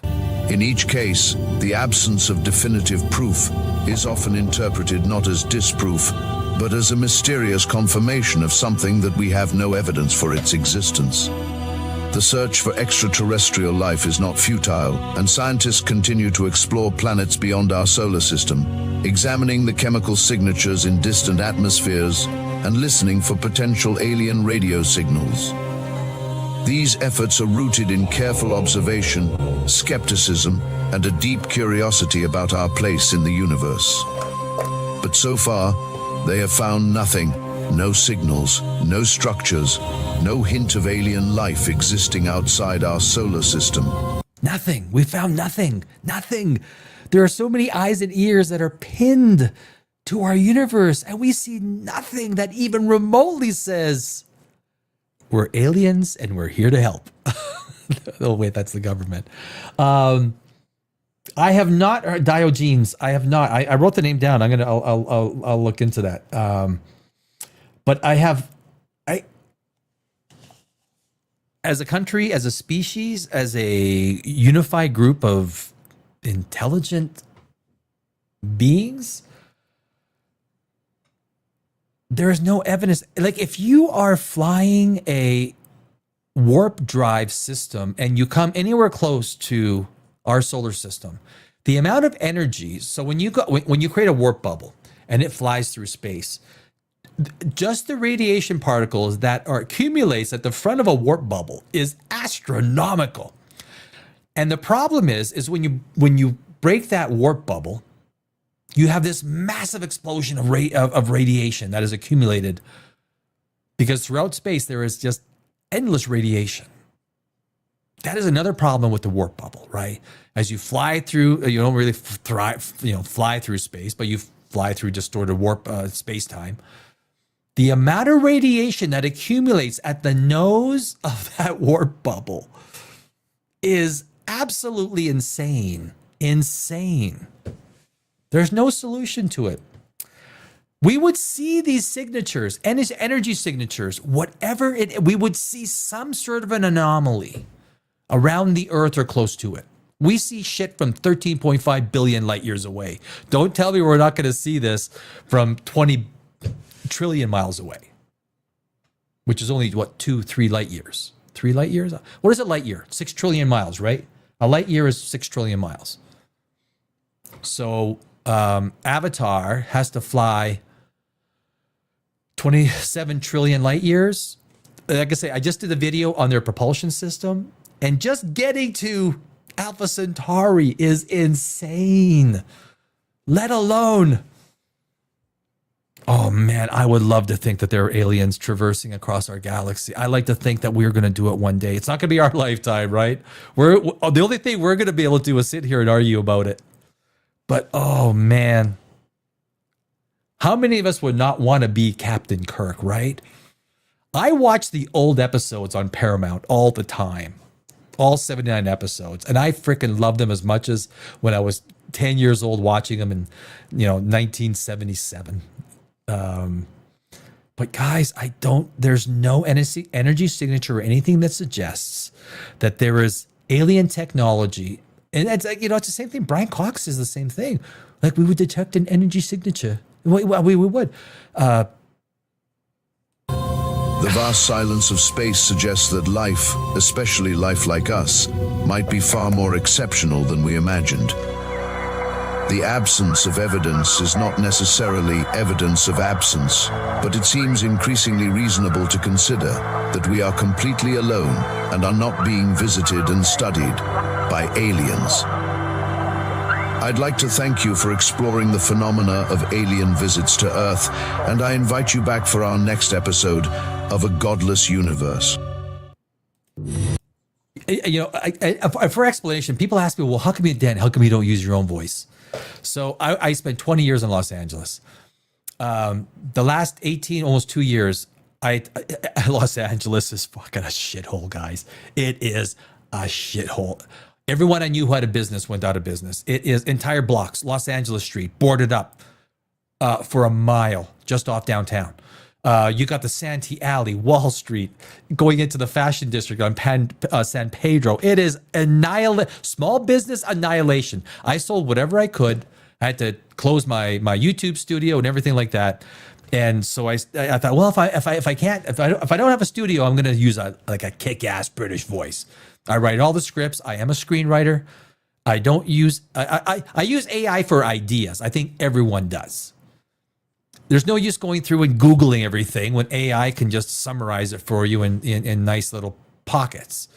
But as a screenwriter, part of the fun of writing this shit is writing this shit. People ask me, would I use AI to write one of my screenplays? You can Google me, Danny Alex, screenwriter. I have won hundreds of film festivals around the world, some very large ones, and I've never sold one of my screenplays. And I will not. I started YouTube because one day, if I build a base of people, I will create. I know directors from New Zealand that, right into, Peter Jackson camp. But you don't. So creating these scripts, whether it's science or whatever it is so important. Who voices it is not as important. I might start voicing my own scripts again now that my live studio is up and working. I haven't decided that because I do like that low end British voice. But it's anyway. That's I can probably put. Can I go big? I'm gonna go big. I'm gonna even go bigger. Oh, look at that ugly face. Look at that mug. What if we found ruins on the moon and Mars and it was humans 100 million years ago? It wouldn't be humans 100 million years ago. What I find fascinating, people asking, what about those ruins on Mars? What do they call them? With a face from above, and they... NASA does not, and how come NASA doesn't want to solve that? It's very simple, because the mystery of Mars ensures there's budgets. If they dismiss all that stuff, they need people talking about Mars and the mystery of it. That is what, between movies, that is what keeps fan talk alive, mystery. That is what keeps everyone discussing it, right? Mystery. There are some things with the moon, like the depth of craters, because craters apparently don't go past a certain depth. I've seen like the what is it? The What If files. I've watched some of this stuff. Of course, look, man, what we find is the last 6,000 years, science has taken superstition and crushed it at every level. And science will continue to do so. Those things we thought that were magic 200 years ago, science has explained it in ways that are, okay, I get it. Could you imagine a cell phone going back and, going back to Richard the Lionheart? Sir, you've got a phone call. Excuse me, I got what? You got a phone call. The fact that voices could travel through open air, I don't think we would be as surprised with new technology if we went, because we are not surprised by technology and what's possible. But I think what I have to do, I have to start doing a lot more Alien episodes. And, I'm doing all the propulsion systems for all the movies. Stargate was, and even Battlestar Galactica. I learned a lot doing the Avatar one. Star Trek, because I know Star Trek so well wasn't, and then Star Wars wasn't as much. But I think, guys, when it comes to aliens, Chuck Norris. What Chuck Norris? You know what? I used to be I was a kickboxer for 8 years. And I still train, man. I used to wear cowboy boots because Chuck Norris wore cowboy boots fighting. So I used to wear cowboy boots all the time. I used to learn practice kicking in cowboy boots and everything. And Chuck Norris is there's like, did you hear about the bet Chuck Norris and Superman had? They had a bet that the loser had to wear tights. Did you guys see Superman's? Did you guys like James Gunn's Superman costume? I mean, was he wearing his underwear on the outside? That was the worst Superman costume out of all the Superman costumes. James Gunn is a talented man. This is not like, guys, Guardians of the Galaxy was an incredible screenplay. He wrote it. It was a great screenplay. Same with the third one, Galaxy Guardian. He's written some great screenplays. Chris Hansen asked him to take a seat. Chris Hansen. What are we talking about? Chris Hansen asked Chuck Norris to take a seat. Is that what you're saying? Punisher. Motherfucker. Chuck Norris is my man. I actually went to, the reason I went to Los Angeles, because I grew up in Canada. I was born in Europe. I went to Los Angeles because I worked in the public markets and I was a kickboxer. And Wesley Snipes and Chuck Norris were putting together this exercise machine that was resistance out, resistance in. And I said I would do it. So I started doing it. And then I was working with Chuck Norris and Wesley Snipes. And on this, it was called the Muscle Flex. And then they put Wesley Snipes in jail. Fuck, for taxes, right? And it ruined everything. So where I was sitting in Los Angeles, go, oh man, fuck. Wesley's in jail. Chuck Norris just got married, and he's like, you know what? I got the total gym. Maybe we should just let this. I'm like, oh geez. I got some pretty good stories. But the aliens, guys, we're talking aliens. People have cat-like reflexes. Cats say they have People say they have cat-like reflexes. Cats say they have Chuck Norris-like reflexes. Yeah, that is fucking true. That is true.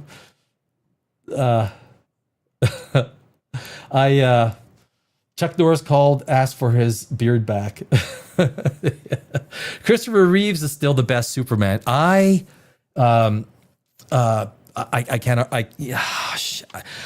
You know what? So Christopher Reeves is the 1978 Superman. That was groundbreaking. If you weren't alive back then, I was alive. I was 11 years old. I remember that. Like, that was Jesus. To all of a sudden see Superman, and he crushed it, right? Wesley Snipes killed the fucking Blade story.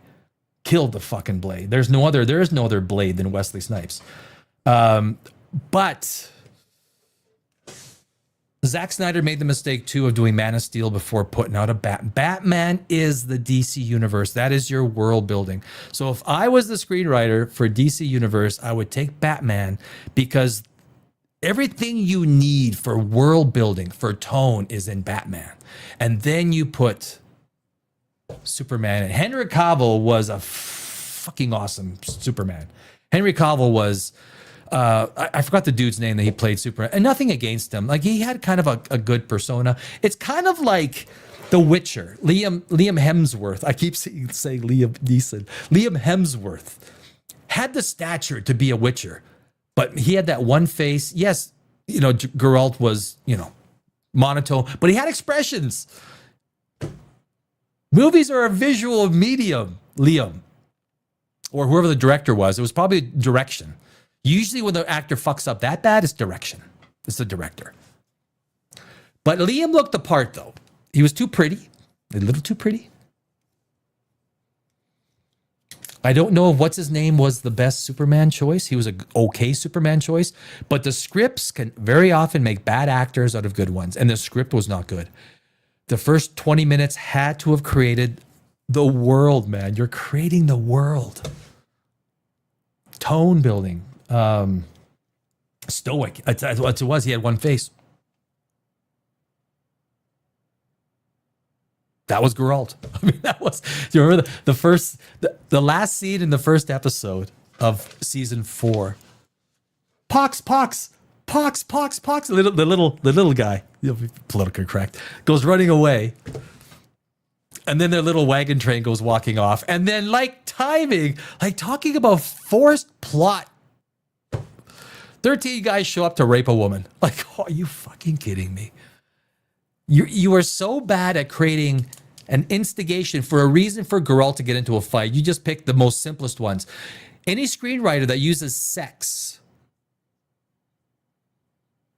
Zack Snyder did it in Rebel Moon.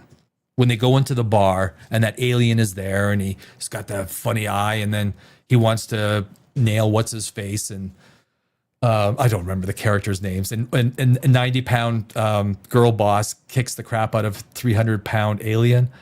They had to use sex as, anytime a screenwriter uses sex as a reason for an instigation of conflict, they don't know what the fuck they're doing, right? That is the most simplest, basic, elementary level. You're telling me Geralt, all of a sudden, he just starts walking away, 13 brigands just go and start raping a woman? Like, what? That was your best idea? You're sitting in the writer's room. Why don't we have just a rape scene happen right then and there? Like, that's a great idea. No one's going to... That sounds natural. That doesn't sound forced. Everything in fucking Witcher is forced. Everything in The Witcher. Oh, my God. Look, the first season was just as bad. It was a mishmash all over the place. The only reason that people watched The Witcher was for Henry Cavill. because he nailed it. And then, of course, Girl Bosses came in, put Witcher in the background. I mean, episode 3 of Witcher season 4 is a total girl boss, right? It's total girl boss. Like you've got like, have you guys seen episode 3 of The Witcher? You've got some serious. Yennefer's shrinking people and putting them in their cleavage. You guys see that? You guys see that? Yennefer shrinking people and putting them in their cleavage. Now, there is an entire, if you go back to early Ant-Man comics, I don't have to explain. Superheroes were very sexually based way back in the 50s, 60s, and 70s.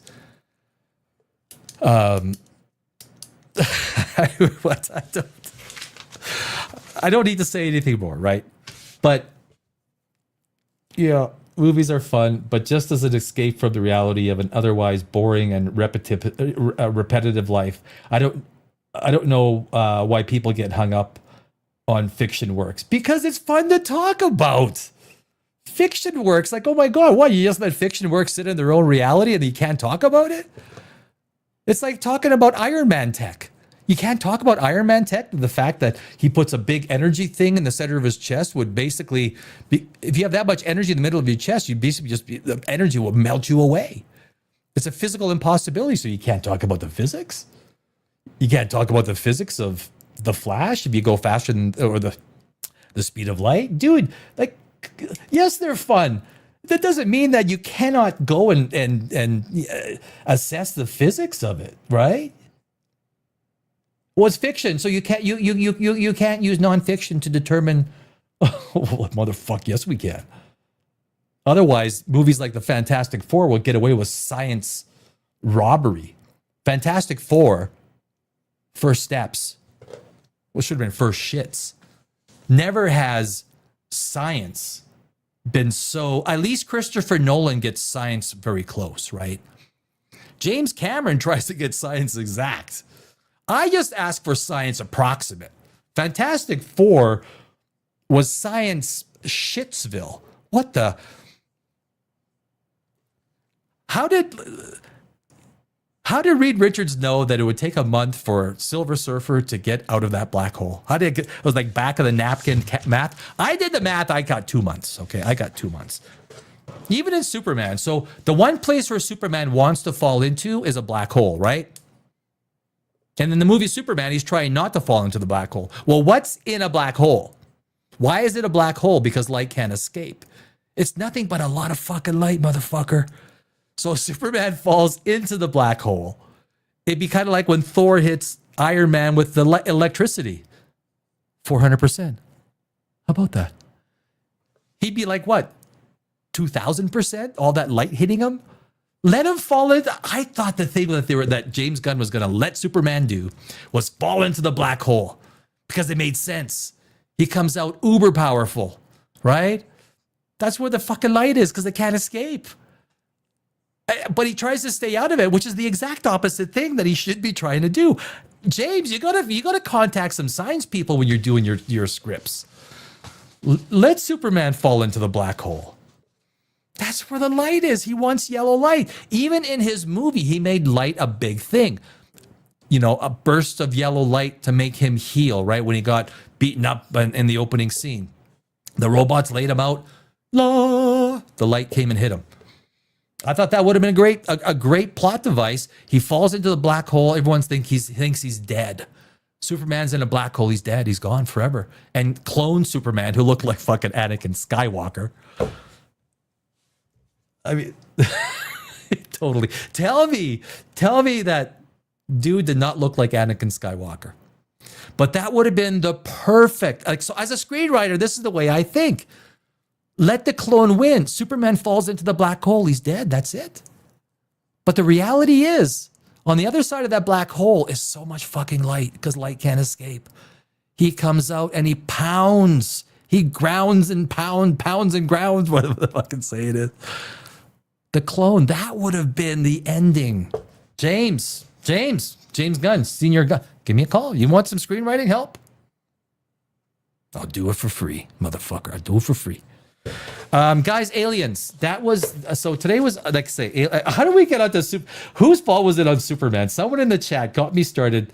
As a screenwriter, I love talking movies. I have another channel that I just fired back up, Poprageous, and I haven't done anything for 18 months, and I just started it back up because as a screenwriter and spending almost 20 years in Los Angeles, I love science fiction, horror. When you say horror movies, you have to make sure you put the OR at the end because otherwise you get horror movies, right? Like I don't write horror, I write horror movies. Do you guys like weapons? Did you guys like weapons? I like weapons until halfway through.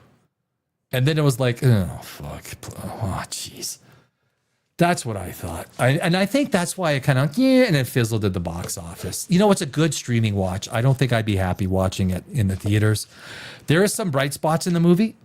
I don't see why the dogs couldn't have followed the kids, what they're running, Did you guys like Frankenstein? My thoughts on Frankenstein, the second half was Shape of Water. It was exactly the Shape of Water. And at the wedding, it turned into Lego blocks. This clunky clunk, clunk. Why is Victor Frankenstein? He knows that Frankenstein is fucking indestructible, right? By this point, he's already discovered. Frankenstein knows that he is indestructible. Why is Frankenstein even running from Victor Frankenstein or the creature? You're chasing him to the ends of the earth. That's how you got to the North Pole? Because Frankenstein was scared? I didn't what?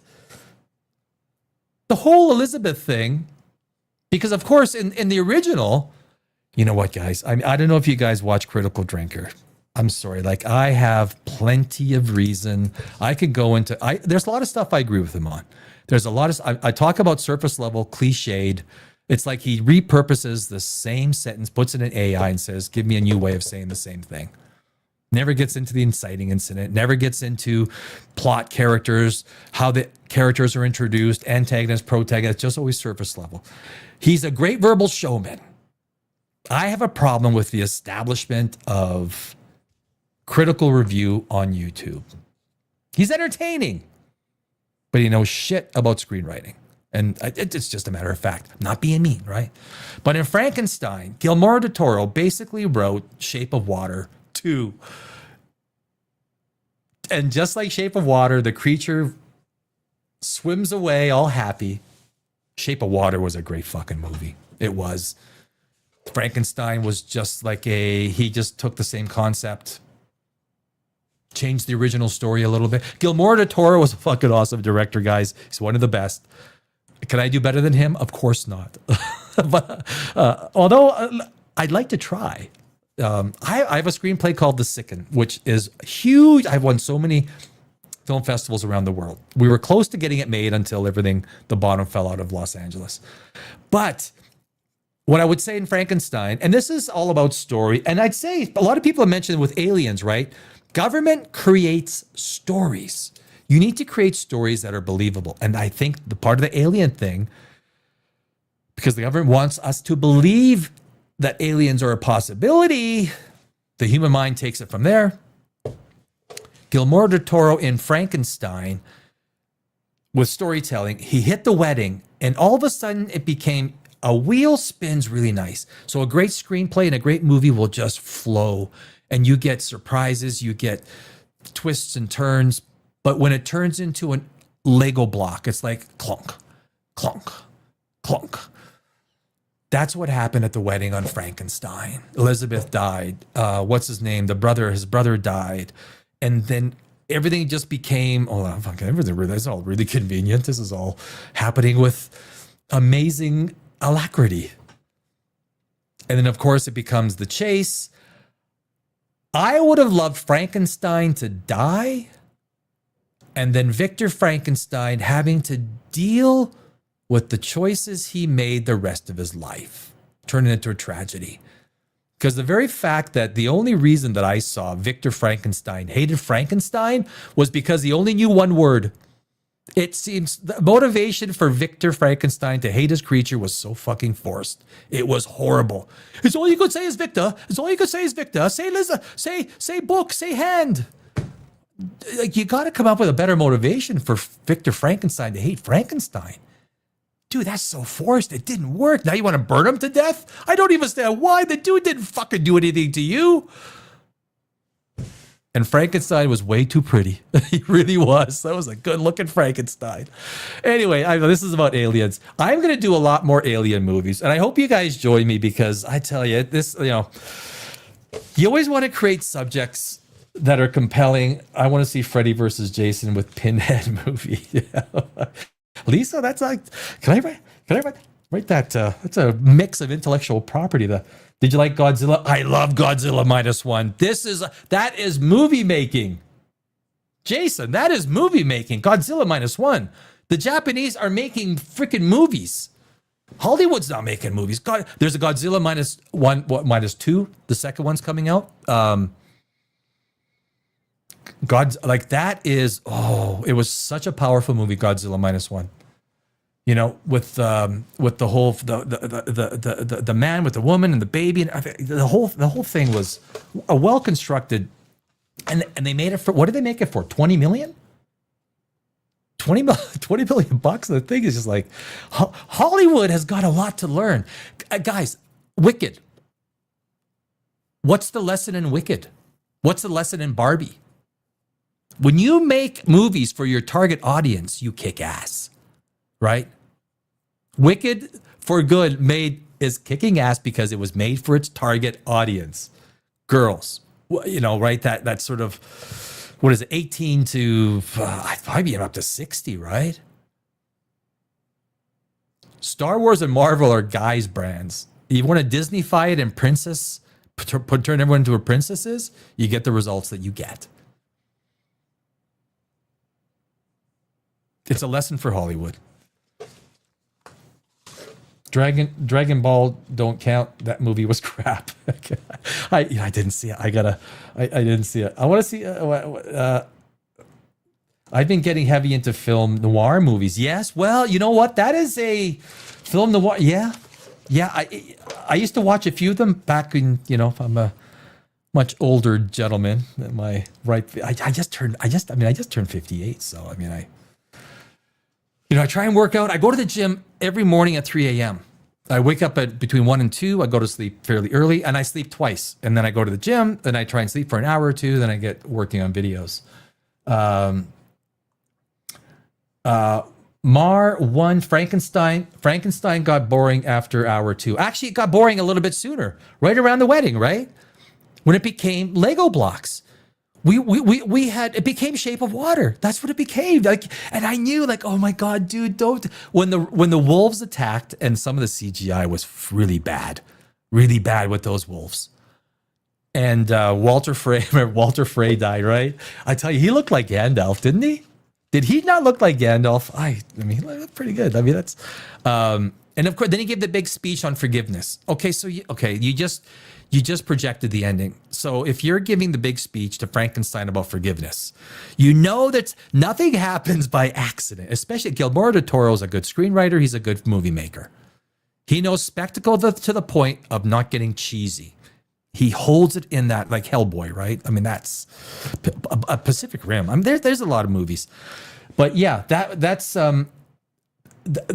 is where Frankenstein, right. It was kind of like it became obvious. What I didn't like, where it really stumbled, was when Victor Frankenstein got all angry because this creation that he's made from nothing could only say one word. That is not the motivation you need to burn this thing to the ground. You needed more motivation than that. It was forced. It was fake. It didn't make sense. And Frankenstein was way too pretty. Holy shit. That dude. I saw Last Night in Soho last night. Starts off slow but gets crazy towards the end. Overall, I enjoyed it. Okay, that's good to know. Me and the homies used to get faded than every time it faded than a hoe in a treehouse and talk about movie ideas or ideas for TV shows for hours till we all had to go home in good times. You know what? Movie ideas. Being a screenwriter, I don't know if any of you are writers or have tried writing. I've written many screenplays. Like I said, you can Google me, Danny Alex, screenwriter, and you'll see all my screenplays and the awards I've won. And I love being exact on screenplays. I love locking myself away for hours, days, weeks, months. And that's what you have to do as a writer. You lock yourself away. And when someone says, do I use AI? Dude, part of the freaking amazing thing about being a writer is coming up with the stuff. Like you don't lock yourself away for months on end writing a screenplay or a novel or a movie or something without thoroughly enjoying the process. Otherwise, you can't write something good. The process of discovering characters, plot, because when you have great developed characters, the plot almost builds itself.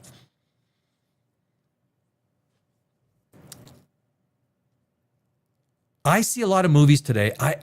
I question whether James Gunn used a little bit of AI to finish off some of those scenes. Same with Fantastic Four. Same with a lot of movies. If they feel hollow, they feel shallow. What is my favorite science fiction movie? I am never good with what is your favorite movie, because sometimes it can change based on, you know what? I just watched The Matrix again like 6 weeks ago, and the greatness of The Matrix is reinvigorated when I watched it again. Right?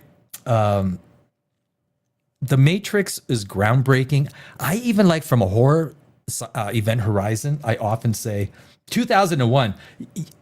Well, fuck yeah. 2001, Kubrick that movie was genius. That movie was part of, I was born in 1967, so I became aware in the 70s. 2001: A Space Odyssey was one of those movies that allowed Star Wars. You go before that, what was it? Dune. Frank Herbert. It was Dune that started. Dune started a lot of that shit off, right? And then the GOAT, Star Trek, Captain Kirk, Spock. Never has there been two characters so beloved as a team. Star Wars, I'm 58. Jeez. 58 years old. A happy 58. I feel good. You guys, getting older is not bad. I'm telling you, it's pretty good. And I'm sure there's people older than me that would probably say the same thing. It does make you think. The Matrix makes you think. And I say that because you probably, what's your favorite movie is usually something that you've watched in recent memory, right? Because it comes to the forefront. One of my favorite movies is Tombstone. From a screenwriting perspective, I'm 46, but I appreciate old movies when Hollywood was awesome. Yeah, Tombstone, guys, from a screenwriting perspective, Kurt Russell directed that movie. He had a ghost director. He directed that movie. That's his movie. The introduction, Terminator, was another great screenwriting movie. Introducing the villain, the antagonist first, creates the stakes, creates the tension, creates the understanding. That's what Fantastic Four should have done. Introduce Galactus the second Sue Storm knows she's pregnant. So when she smiles, that's when you get this quick little shot of Galactus opening his eyes.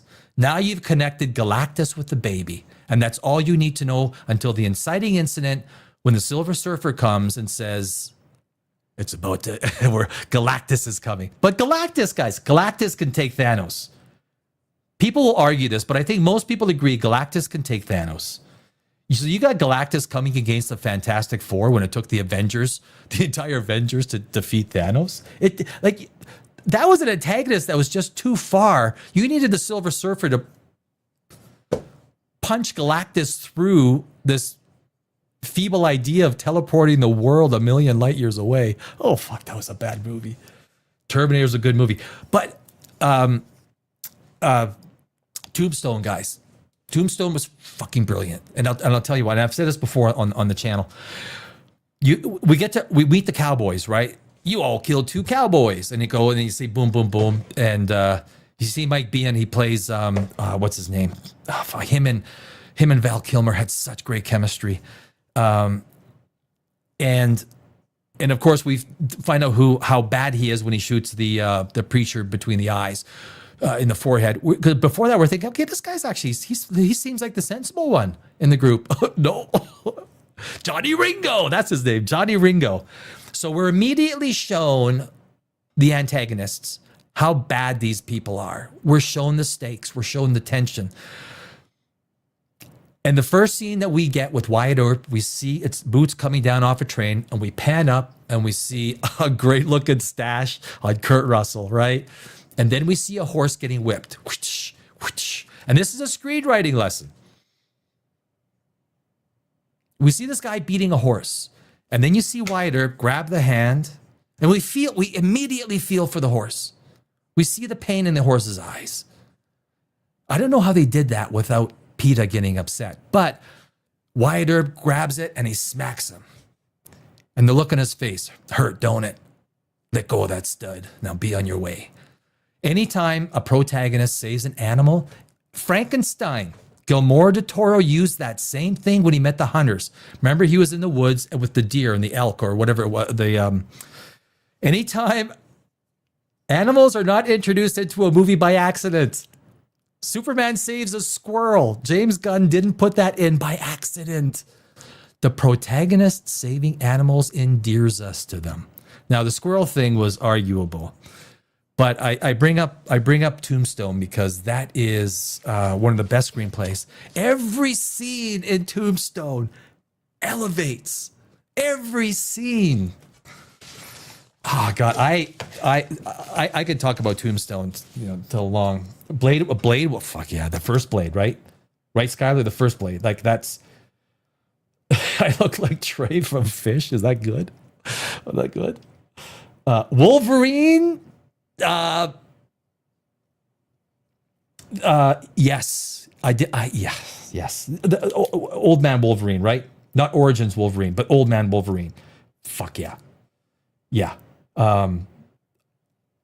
If you're a Wolverine fan and you didn't have some tears coming when Wolverine died, you weren't a Wolverine fan, right? I mean, the first Iron Man is another incredibly well written screenplay, incredibly well acted, put together movie. Oh yeah. No, okay, Jason. Okay, this is interesting. You said I'm your Huckleberry. No. This is movie trivia. This is movie trivia. That's not what he says. He does not say I'm your Huckleberry.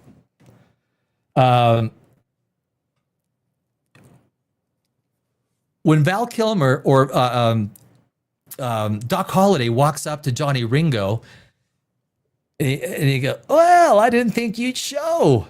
He goes, "I'm your He doesn't say Huckleberry. He says, "I'm your Huckle Bearer." I'm your Huckle Bearer.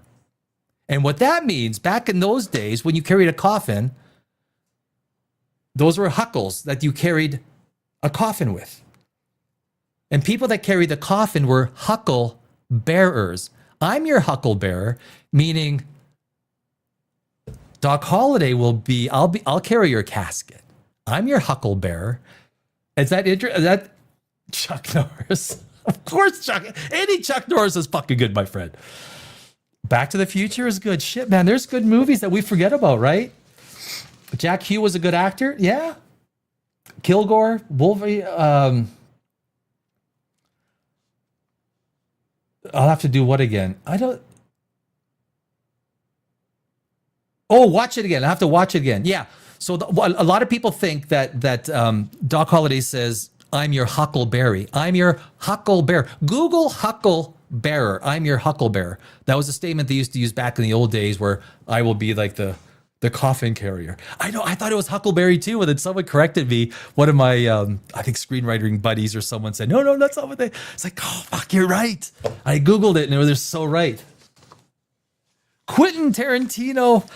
You know what? Oh, I'm still gonna go back to Pulp Fiction. I'm still gonna go back to Pulp Fiction. I thought Pulp Fiction is what launched Quentin Tarantino.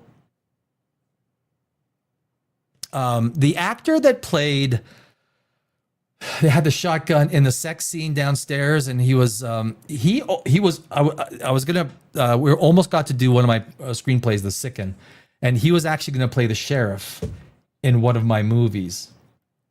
So I forgot his name. Oh shit, he was a good guy.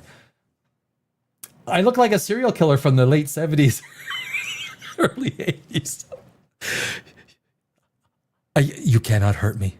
I could. Maybe I am. Maybe is my name Dexter? I could be Dexter. I don't know. Touch Aliu at 892. Yeah, I could be. I could. Yeah, I look like a serial. Do I look seriously look like a serial killer from? Really? Come on, you're just making conversation, aren't you? I don't know. That's I have to. Hulk can be beat by Thor. You know what? One of the funniest scenes in Marvel, I always bring this up, is in Ragnarok. Remember in the fight scene? They're in there. They're in the Colosseum, and Hulk comes out, and Thor's like, Thor, Hulk, it's Thor, and they come, and then it smashes Hulk or Thor into the wall, and then Hulk comes running, and he takes the hammer, and smashes Hulk through the. And the face on Jeff Goldblum, he goes, what? Like, obviously, no one's ever seen the Hulk get pounded across and riveted across the. I thought that was one of the best Jeff Goldblum faces ever. Was in Thor Ragnarok. You look like Terminator was James Cameron. I think a lot of people, Walker, Texas Ranger, Chuck Norris. Like I say, I was a kickboxer for 8 years. And I wore cowboy boots because Chuck Norris wore cowboy boots. Chuck Norris he's a legend, and Hulk can also be Thanos hand to hand. People will argue that. I mean, what I didn't like about the boxing match that they had, it's a few punches, and then. If you're gonna hit someone with a lot of force, that's gonna need it to hurt Hulk. You're gonna have to hit him. He's gonna go like flying, and then when you pick him up and slam him, like a bunch of metal or iron isn't gonna stop his fall. Otherwise, anyone could body slam him, and you would need enough force that would send him through the iron light year. Like the velocity that Thanos would throw you at would send you light years away, wouldn't it? Handsome like Ted Bundy. That's cool, Jason. That's cool. I like that talk, man. That's good. That's good talk, man. Terminator 2 was good.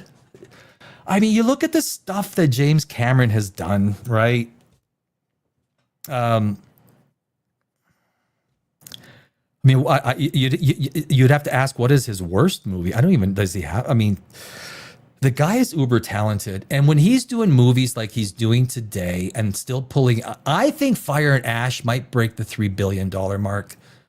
I do. I think, yeah. So, best Tarantino, Jackie Brown, Cameron. Does he have which movie do you not like from James Cameron? Touch. I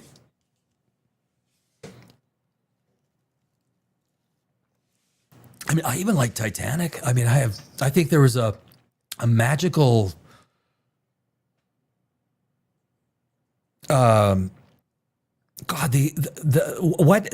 research that he has done into Titanic to make that movie, the money he spent. The studio stopped funding him on the Titanic. They stopped funding the Titanic. He finished that movie off with his own money. You know how much money he made? The thing about Avatar, I despise Avatar. I don't. I mean, you talk to anyone in the movie business, the fact that The Abyss was my least. Yeah, maybe The Abyss was. You have to have a flavor for it. Avatar is, there's a reason why it puts asses in seats. Movies do not put asses in seats unless they motivate people to go, right? I don't know. Despise is a really strong word. Avatar is, from a screenwriting, a guy who's been in that movie business. Every scene is acted. I heard Critical Drinker. Like, I'm sorry, man. I've been in the movie business. I don't think he's ever been on a fucking production set. Sorry, bro. I'm not here to cut down, Critical Drinker, but the Critical Drinker's got a lot of stinkers. Like, I don't know that he knows what he's talking about a lot of the time. Because have you seen those actors acting underwater for minutes at a time? Have you tried to do anything underwater? Like, hats off to those actors that, like, and what the fuck. Anything with water in the movie business, and that's one of the rules if you're doing a movie in water, it was bound to lose money because the costs were going to be ridiculous. And James Cameron created technology that all of Hollywood is going, thank you. The second movie, The Way of Water, was blocky. The story was not great. The first one was a great story with the antagonist, the protagonist, how everything sort of meshed together. What I don't like with Avatar is the fact that he's keeping the same characters going through every single one. It's like Quaritch is still in the third one. Maybe he dies this time. Maybe he should die this time. Although the main antagonist is that gal. She looks good. Her and Neytiri, it's not gonna be a girl boss fight. Cameron keeps the family thing alive, and I'm not even a right-wing conservative. I am a fiscal conservative, yes. But I do like family shit because everything's a little girl that's a secret to everything. Every fucking thing is. It's okay to have little boys also, doing shit, right? It's okay.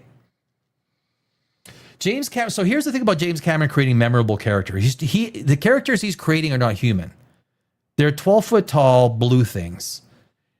And one of the things that I will criticize the Critical Drinker on, he talks about CGI. What the fuck are you going to do? You're going to put everyone in a 12-foot suit, walk around with plants in a studio?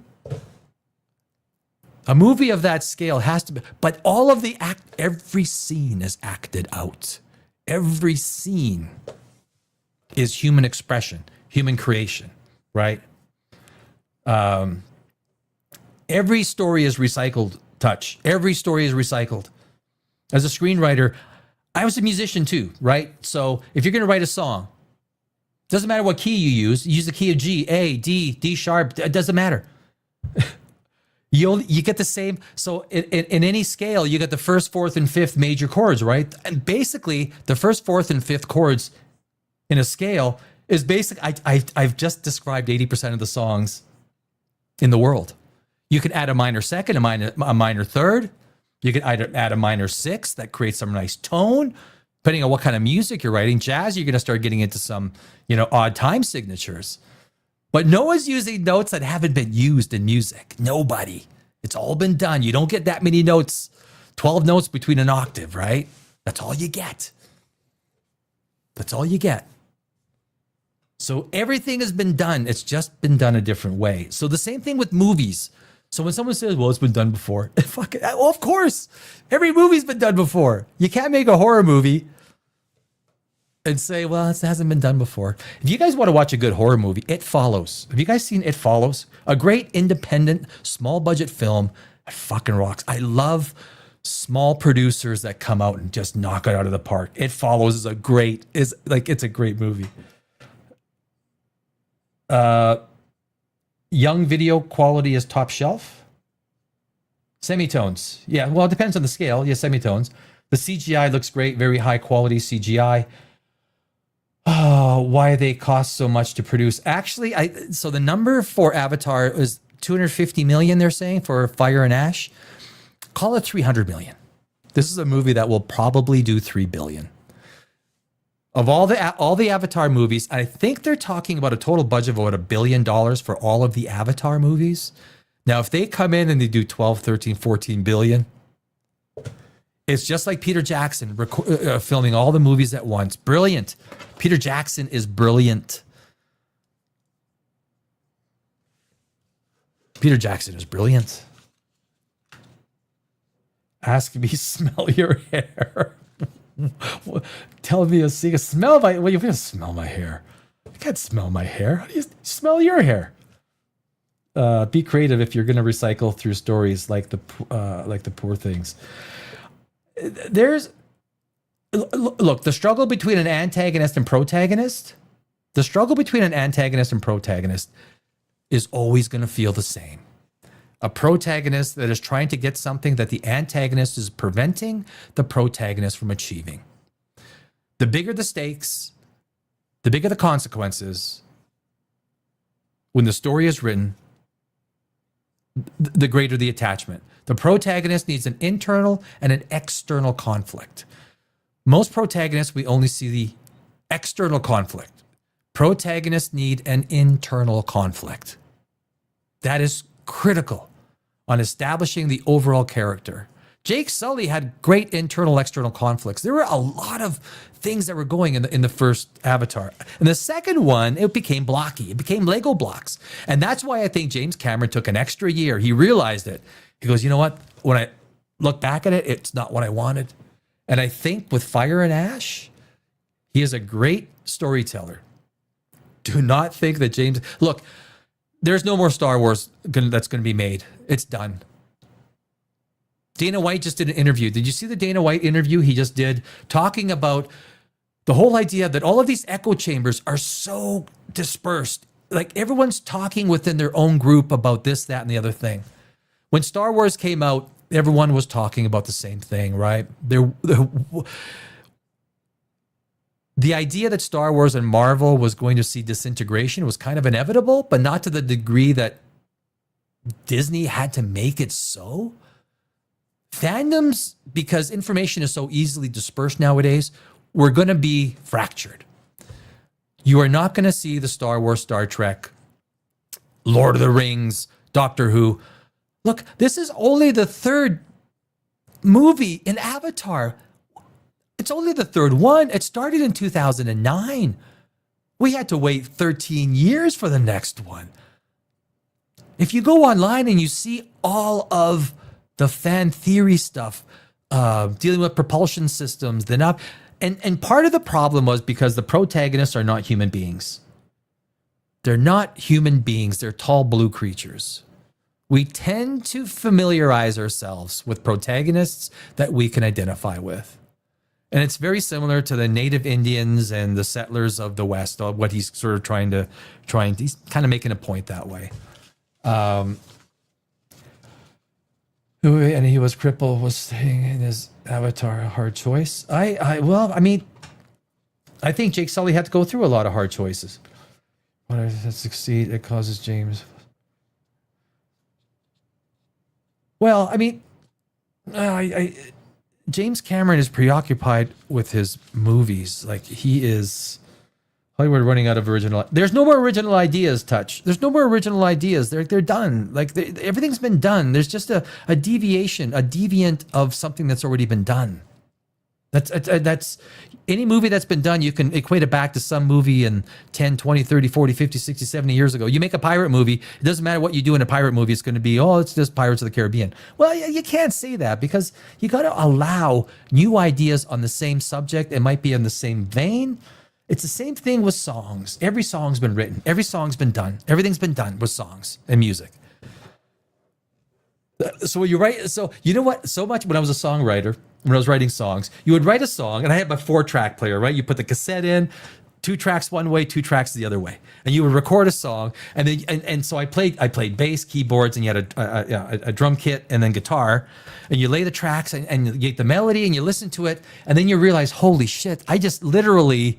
It was another, whatever song it was, oh shit, that's like Brian, everything I do for you, or whatever, heaven, or I remember, I say that because I remember writing a song and it sounded exactly like, Bryan Adams' Heaven. Cause baby, you're all that I want when you're lying here in my, I don't remember the vocals of the song I wrote, but I'm like, fuck, I just wrote Heaven with different lyrics. Son of a bitch. But that's the same thing with music.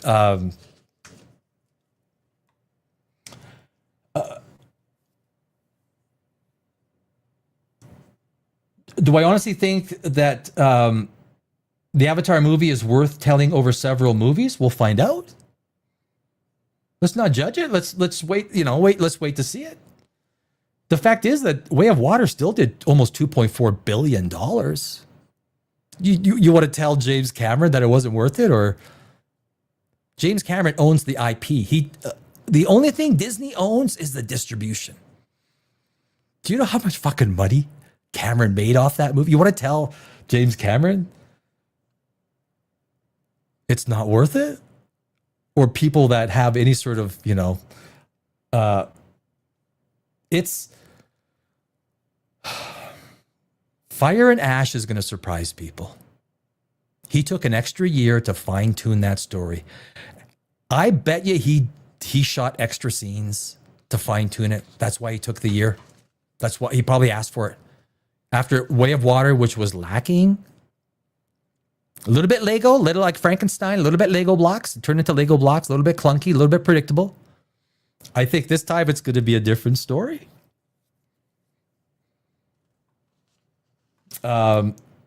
Marvel's is, I tell you, the bringing the whole Doomsday thing, bringing back Robert Downey Jr. and now you're bringing back, well, you're not bringing back Thor or Chris Hemsworth. You're bringing back, what's his name, Captain America.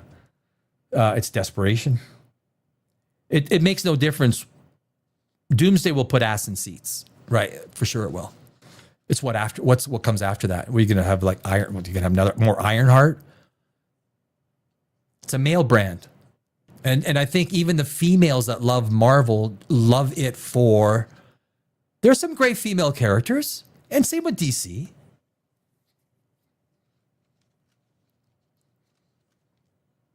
Bro, if aliens... Okay, we're back on subject. Bro, if aliens are going to go anywhere, it sure as F isn't going to be Earth. They will blow our planet up from space just so they don't get AIDS. Oh, jeez. I don't... You know what? This is a really interesting point that you make, because we're going to Avatar. James Cameron is showing us going to Avatar, and you see the big ISVs landing, right? And they are wiping out hundreds of square miles of, like, they are killing wildlife, destroying jungle, annihilating it for dozens of miles in every direction. Humans are doing that. What if aliens from another planet are looking for a new place to settle? Are aliens all benevolent? It's like Avi Loeb and Three Eye Atlas. Do you think, what, seriously? What the fuck? They sent a 20-mile mothership to come close to Earth? You know how much energy that would take? An advanced civilization would send nanobots, little tiny bots with little thingies with video on it, sensors, because they're highly advanced. Dyson spheres are a joke. Dyson Freeman was so embarrassed by being attached to the idea of a sphere. Look at the size of all the rocky planets compared to the sun. It's never going to happen. The Kardashev scale was a product of 1964 Soviet Union, who thought bigger is better. Soviets don't know shit. The Soviets were always a dumbass, frickin' not really a country, but a collection of countries. The Russians ain't much better. Everything's going nano. We want to break open atoms. That's where the fucking energy is. We need to make our own fusion. We know the sun is converting hydrogen into helium. We need to make our own fusion. And that means going nano. Everything we're doing is going nano. We're going to have like little one molecule wide wires where electrical signals flow on nanotechnology so small, using the power of atoms as we break them apart to drive our technology. It's not going to be in Dyson spheres or ideas of Kardashev scales, or aliens coming here are going to be light years beyond our ability to perceive where technology might be able to go. But we're seeing it with AI, my friends. If you're not scared of AI, if you're not scared of your job, even if you're an electrician, if you're a homemaker, if you're a fixer, have you seen the robots that are coming out? Have you seen the freaking robots that are coming out on AI? They will put, you'll have a robot come over and fix your electrical for you. Why? Because they don't call in sick and they don't unionize. That's why. AI will put more than just coders and customer service out of business. If you want to, if you have kids and you want them to be in a really good sound job, robot repairman, my friends, robot repairman or alien fighter, you know, get like a little alien fighter, get some sort of a Ghostbusters gun and fight the aliens when they arrive. Like, I don't know.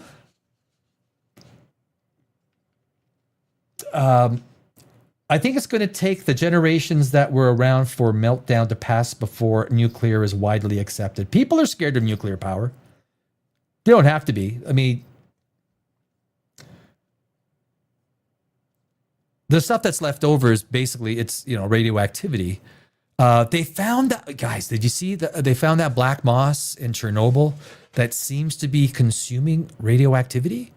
I started a video on it. I got like halfway through on the script, and then something else took my attention. I'm like, you know, but it could be that we may find stuff, develop stuff, because radioactivity is basically, right, you know, particles, electrons, little flying around at light speed, going through us, destroying our DNA.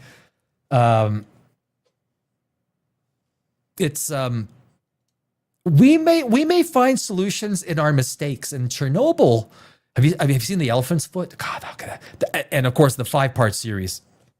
If you haven't seen the 5-part series on HBO Max, you gotta watch it.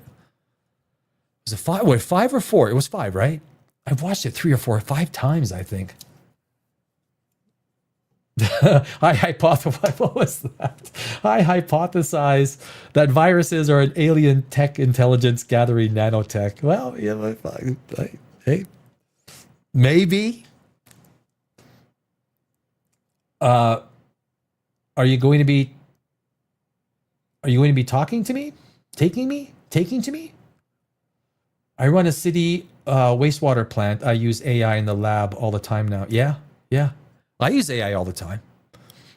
I don't use it to write scripts. I use it to formulate ideas and assemble data, information. Sometimes if I need help rewording a sentence, I go reword this. And it'll say something that's like, oh, wait a sec. You know, AI is, I mean, AI is actually tacky. As if when you're thinking about it, people just need to stop being retarded. That's true. Did I miss something? Will Manister? There's a lot of stuff coming through. I don't know if I missed anything. Jesus loves you. Smiley Nation says Jesus loves you. Going way back. And that's cool. I mean, yeah, you know what? If Jesus loves me as a non-believer, then I love him back. All right. I love me little Jesus. I have nothing against religious people. Hold your faith close to your heart. I'm not going to try and convince you otherwise. You have to find that out yourself. And I'm not going to argue about it because I can't argue blind faith. No one can argue it. So keep that which you hold dear. And people ask me about Christmas. Well, how do you celebrate Christmas if you don't believe in Jesus? Well, I don't believe in Santa Claus either. But I love me a little Santa Claus. Right? Let's tell you a story in your ear. Will, I love you too, buddy.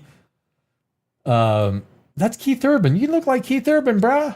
Only photons, light rays, can travel at light speed because photon have no... Well, anything with no mass travels at light speed, right? So anything with that has no mass, photons do have momentum, though. That's the crazy thing, right? And that's how James Cameron uses a huge laser array to shoot at the sail to propel his ISVs, interstellar vehicles, to Pandora. I mean, light is an incredible thing. And you go with the speed of light, time stands still. which is basically why warp 10, you are everywhere at the same time if you're traveling warp 10 in Star Trek. But I mean, I don't know.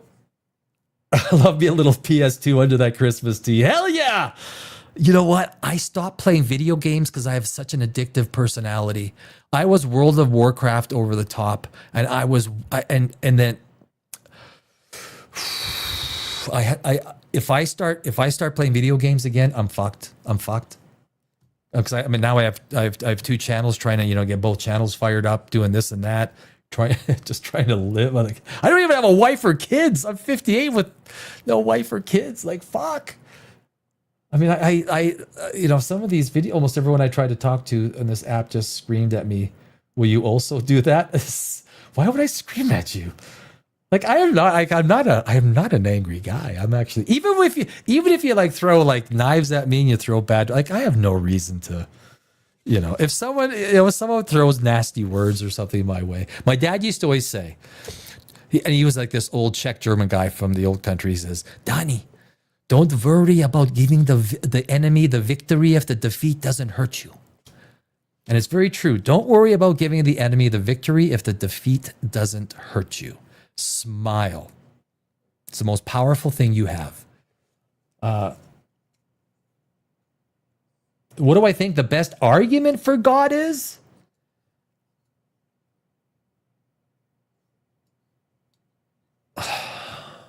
The best argument. I did, about a year ago, I did 2 videos. I did the 5 arguments for God and the 5 arguments against God. The 5 arguments for God are basically, they're all philosophical arguments because you cannot provide any proof.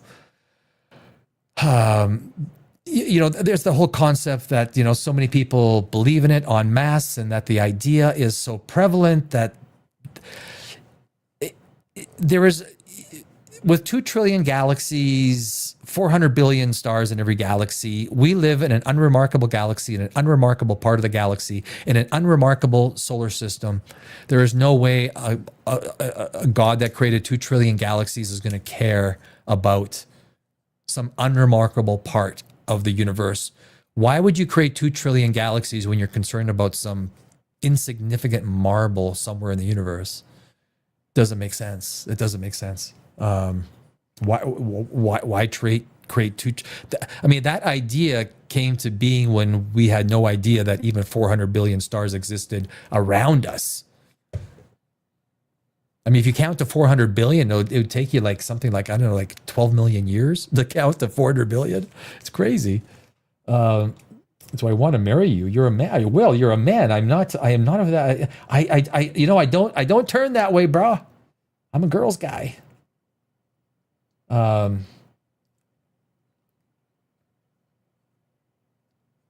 Scare him. Yeah. Oh, I didn't want to play that game, man. If I started playing that game, Traveling Lamp, I tell you, if I started playing that game, I would have been, there's video games that I see that if I started playing it, I'd be like, where's Danny? He's playing video games, which was the way I was with World of Warcraft for 3-4 years. And I realized I have an addictive personality. I started smoking when I was young, and it was a horrible time quitting. I haven't done drugs since I was 22. I don't do drugs or anything like that. I'm not really a drinker or anything, but I have an addictive personality. Mr. Saki, my pleasure. I'm trying to answer as much stuff as I can, but the God thing, the God thing is a very personal thing. And it's premised on blind faith. Blind faith is not premised on anything. You can't argue blind faith. So those people who believe need to, want to, have been told to, have taken an opinion that God exists. I don't believe ghosts exist. I always tell this story, like one of my girlfriends, she wouldn't go downstairs into the freezer to get meat because she thought a ghost would attack her. And I almost said her name. I said, well, so what if I go down? Why are you not scared for me? If I go downstairs and get the meat, why are you not scared that this ghost is going to attack me? I mean, you're pretty shallow. Like, why? And she goes, well, it's not going to attack you because you don't believe. Like, what really? Ghosts don't attack people. like they go to ghost school. You cannot attack people who do not believe in you. All you ghosts sitting at the desks right now, you cannot attack people if they don't believe in you. I've never seen a news story the next day that said 2 men were killed when they went downstairs to grab their steak and were attacked by a ghostly apparition.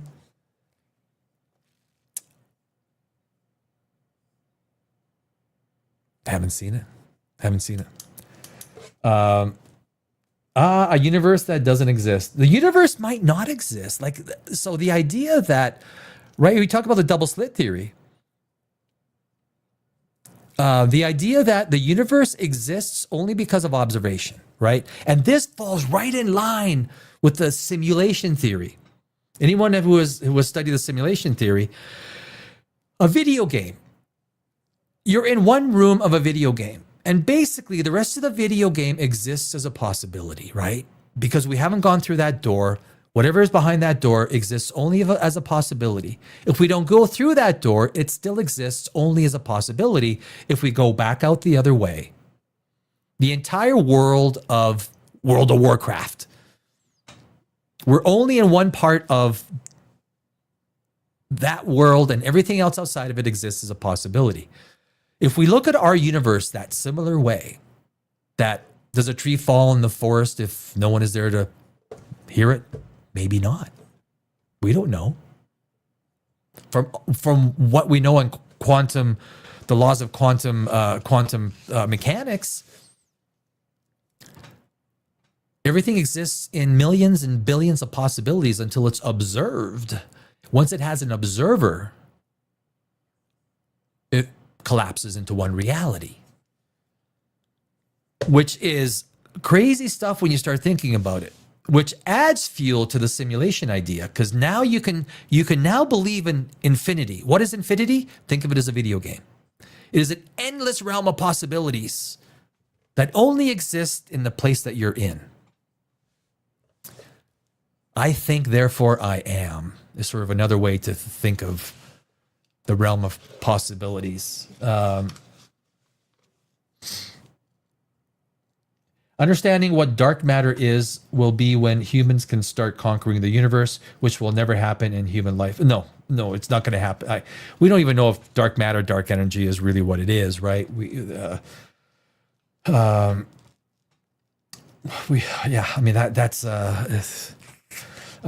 Simulations are programmed by an intelligent agent. Yes, they are, and that's why I'm an agnostic, because I hold a certain percentage of possibility that the simulation theory might be true.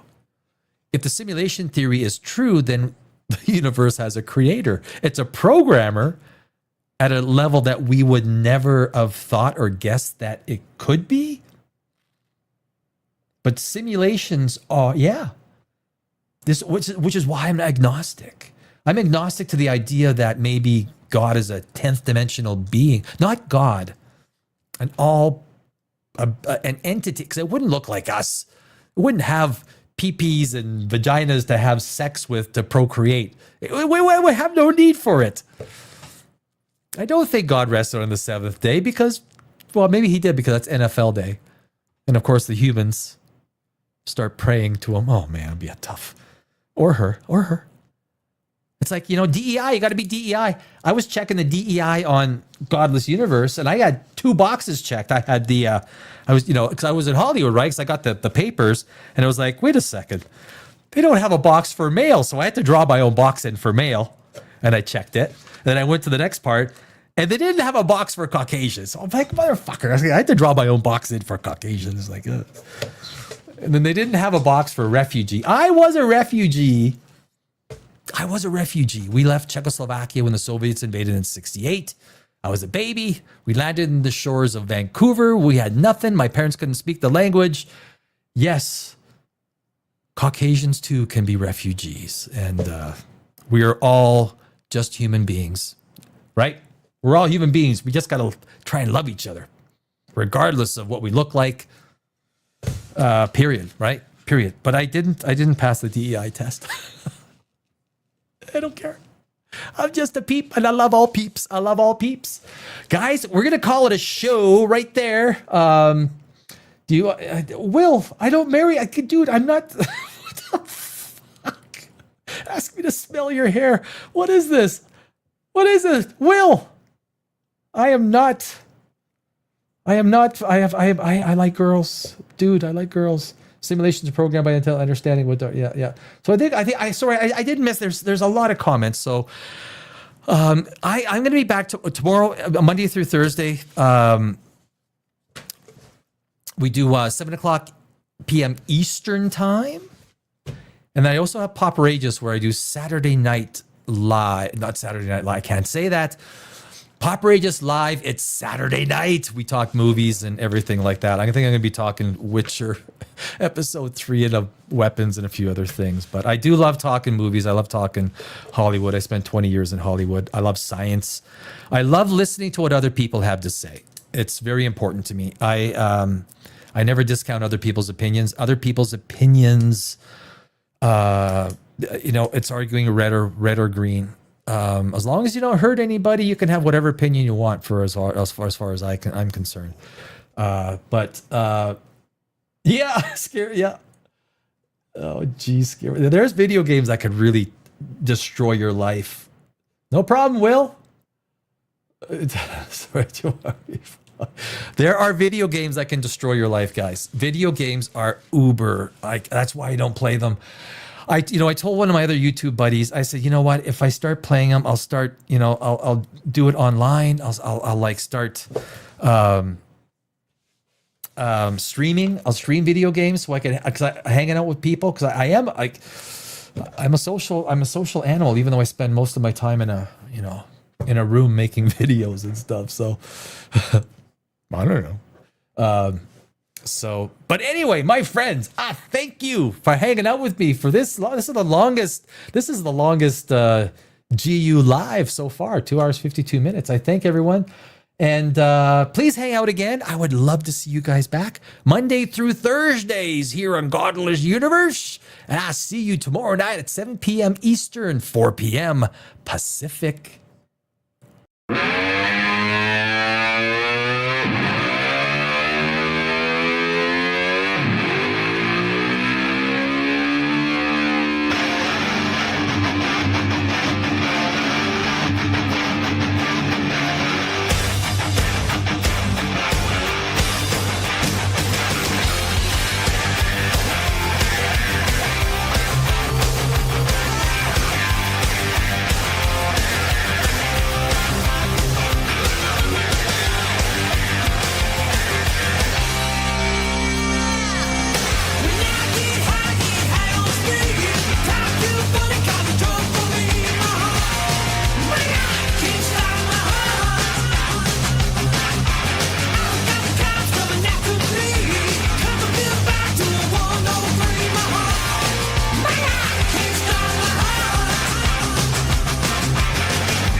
Children, let's take our seats. Yeah, baby. We'll do it live. Yeah.